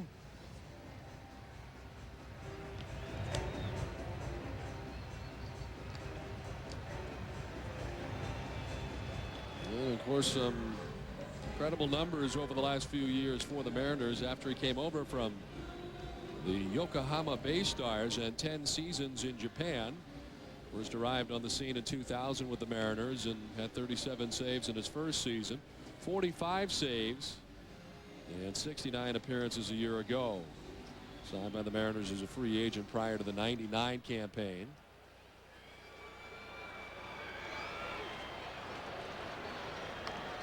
'82 saves in his first 2 major league seasons, the most by any pitcher in a time span. He just signed a 2-year deal with a 1-year option today. Returning from Japan, dealing with some personal business back home, but back for the Mariners tonight, trying to end the Red Sox night. Shea Hillenbrand is 1 for 3. And out after the first pitch, off the glove of Cirillo into left field. Red Sox need a base runner, and they have one in the person of Shea Hillenbrand, the lead man on here in the top of the 9th. And a lot of times you're down by a couple of runs, you say, well, why don't you take a strike? But the fact is, this guy doesn't walk anybody. We talked about it, only 1 walk so far this season. That ball's up and out of the strike zone, but Hillenbrand gets on top of it, and it hits it hard by Jeff Cirillo. So the Red Sox get the lead man on here in the 9th inning. Sasaki with the excellent split-fingered fastball. That was a straight fastball. that Hillenbrand got the hit on. Hillenbrand with a multi-hit night, his second hit. He joins Offerman and Ray Sanchez in that department. Offerman swings away and fouls it off the left side, back and out of play. It looks like Carlos Baerga has grabbed a bat. Brian Daubach at the top step of the dugout talking to Baerga, but it looks like Baerga would hit for Tony Clark, perhaps. He was scheduled to be the next hitter after Offerman. Well, the 0-1. This is inside, 1-1. Well, he mentioned that Sasaki returned to the club from Japan and some, 11, 12 hours on the plane. If there's any jet lag. Yeah.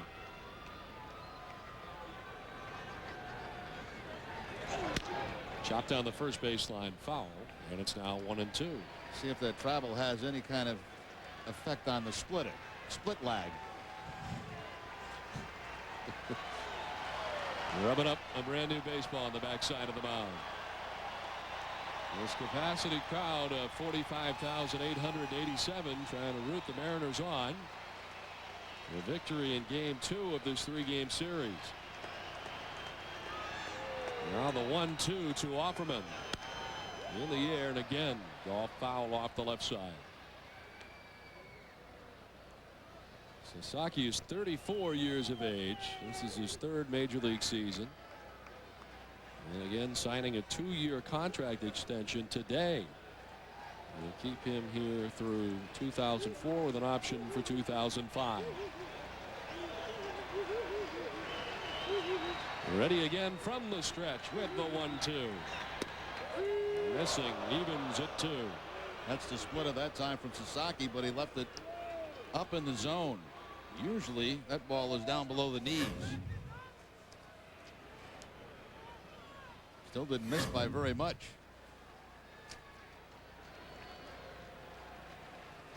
Seven saves on the year for Sasaki. Hillenbrand not being held on. Offerman sends it in the air to center. Mike Cameron is there. Now comes in a few steps. 1 down in the 9th.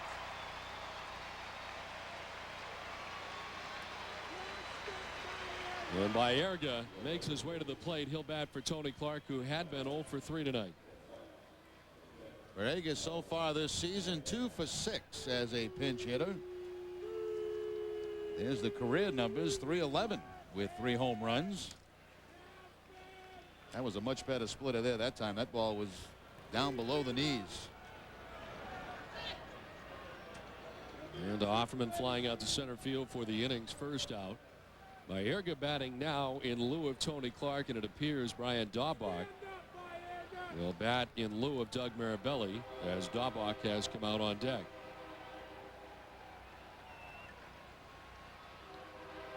Sasaki from the stretch. This is away to Baerga. Red Sox losing last night 7-2. Tonight down 3-1 as they bat with 1 out in the top of the 9th. Hillenbrand with a leadoff base hit still at first. Olerud plays in behind him. Baerga slices it foul back to the backstop. And another one of those hanging splitters that time. Looked like Baerga was going for downtown with that swing.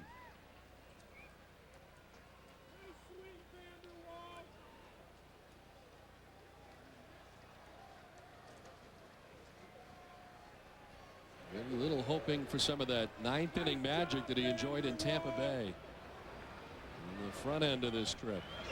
Baerga foul tipping that into the catcher's mitt. 1-2.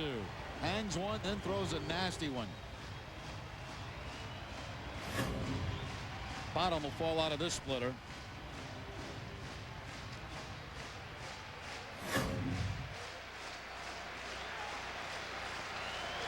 Carlos Baerga with 124 major league home runs. The 1-2 up top, trying to get him to chase something upstairs, and it's even at 2-2.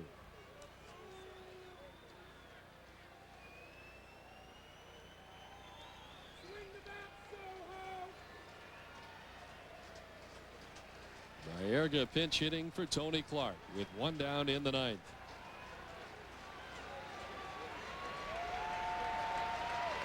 The 2-2. Fouled off the left side, and Baerga hangs tough.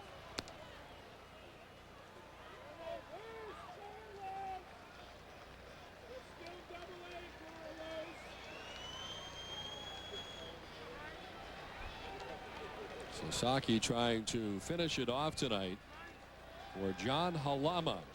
The left-hander went 6 1/3. Shutout pitching tonight. The 2-2 to Baerga. He struck him out. 2 down in the ninth. First strikeout for Sasaki.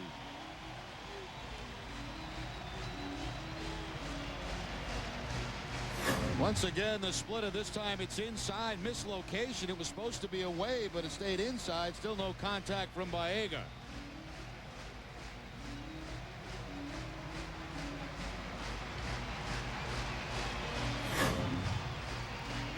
The Red Sox are down to their last out, and another pinch hitter. Brian Daubach will pinch hit for Doug Mirabelli with 2 outs in the top of the ninth. A 172 career pinch hitter. And 1 for 2 in his career off Sasaki.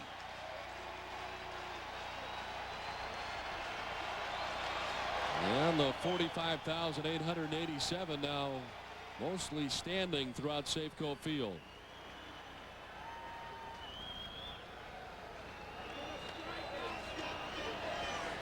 Mariners trying to secure their 26th victory of the year.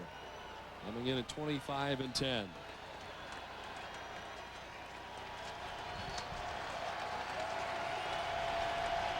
There goes Hillenbrand for second as this one bounces in.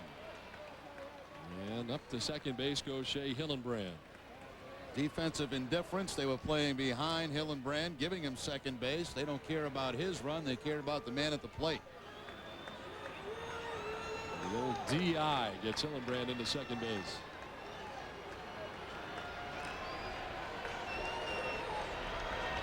And Wilson is now going to go out and talk to Sasaki. Jason Varitek has come out on deck.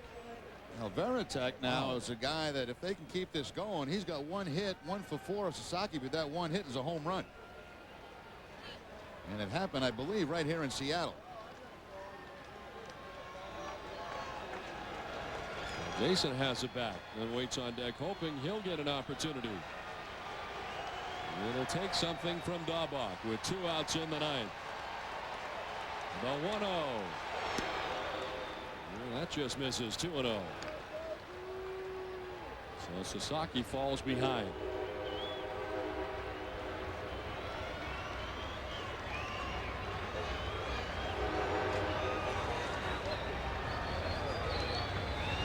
And Daubach, who had been 0 for 4 in the first game of the series last night, has been a hot 14 for 38 at .368 as of late.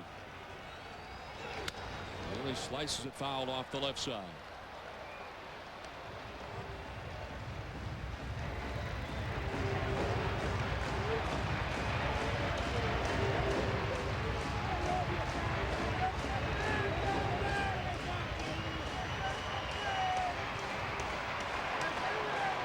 And Daubach representing the game tying run.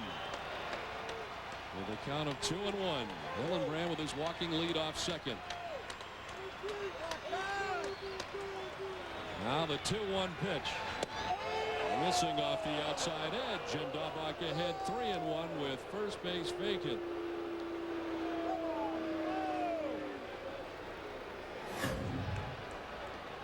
Close, nicely framed by Dan Wilson, but does not get the call. Let's see if Sasaki goes with a splitter here on 3-1 count. Could have got Baerga with for his first strikeout and the inning's second out. The 3-1. Daubach out after high stuff. Full count. Red Sox down to their last strike.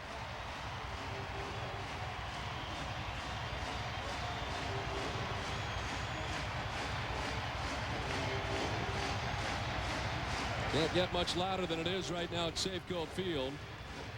3 balls, 2 strikes, 2 outs. Red Sox dealing with a 2-run deficit in the top of the 9th.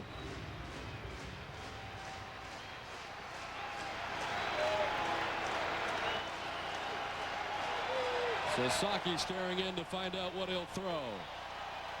Wilson gives him the sign as he nods.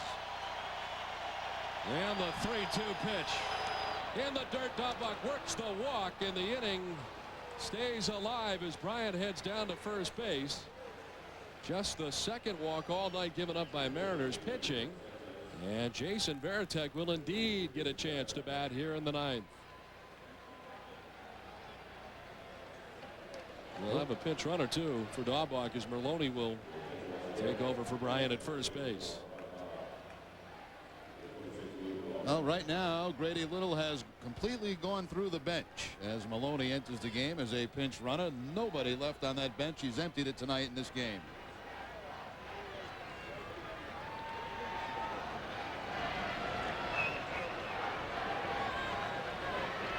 Jason Varitek pinch hitting for Ray Sanchez, a .298 career pinch hitter with a home run in his career.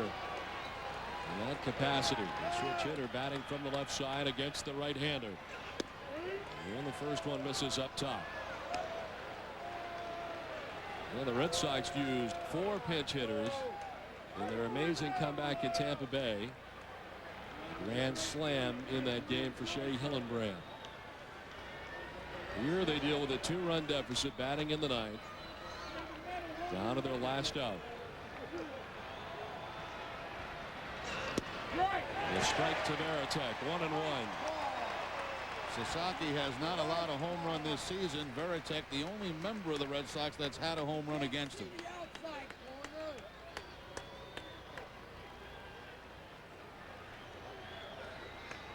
Hillenbrand at second. Merlone running for Dahlbach at first.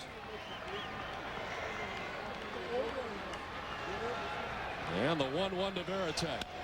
In the air, foul off the left side. And again, the Red Sox down to their last strike.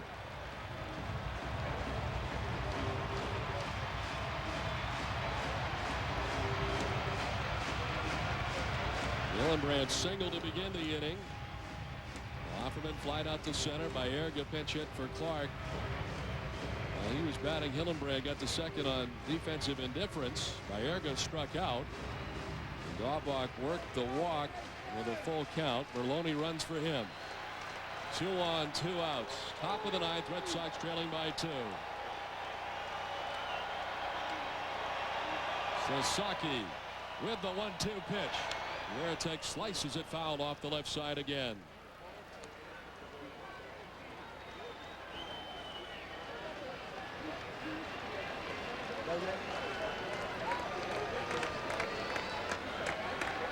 Come on, Krause, let's go, Brad!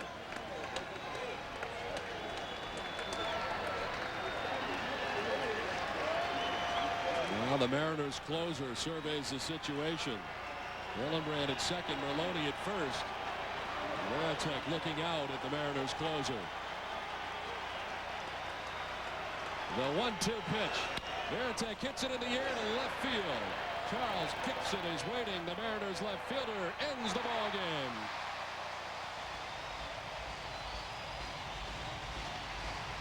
Varitek flies out, and it ends things tonight. The Mariners have secured the second game of this 3-game series and are assured at the very least taking 2 out of 3 from the Red Sox.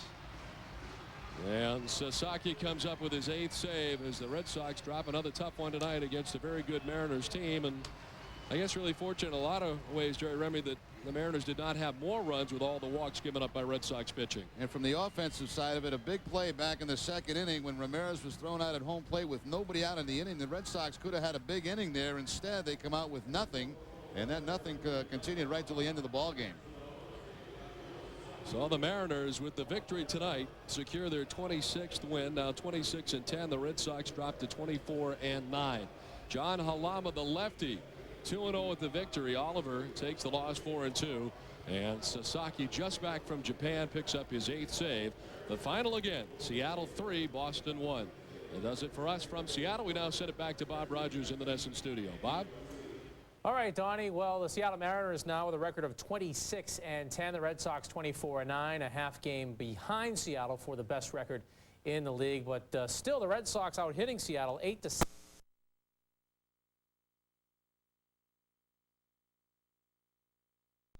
Fourth of the season yet. It can turn around.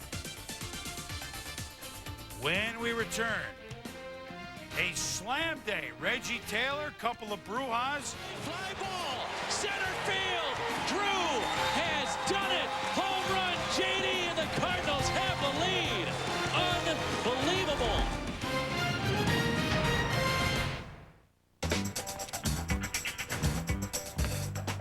Who is the man that can jam over any man? Can you dig it? Who's the cat that wants sourdough, bacon, and all that? I'm talking about Shack Pack. The new Shack Pack. Grilled sourdough bacon cheeseburger, crispy fries with free warm cheddar cheese dipping sauce, and a Coca-Cola Classic. You gotta have a Shack Pack, baby.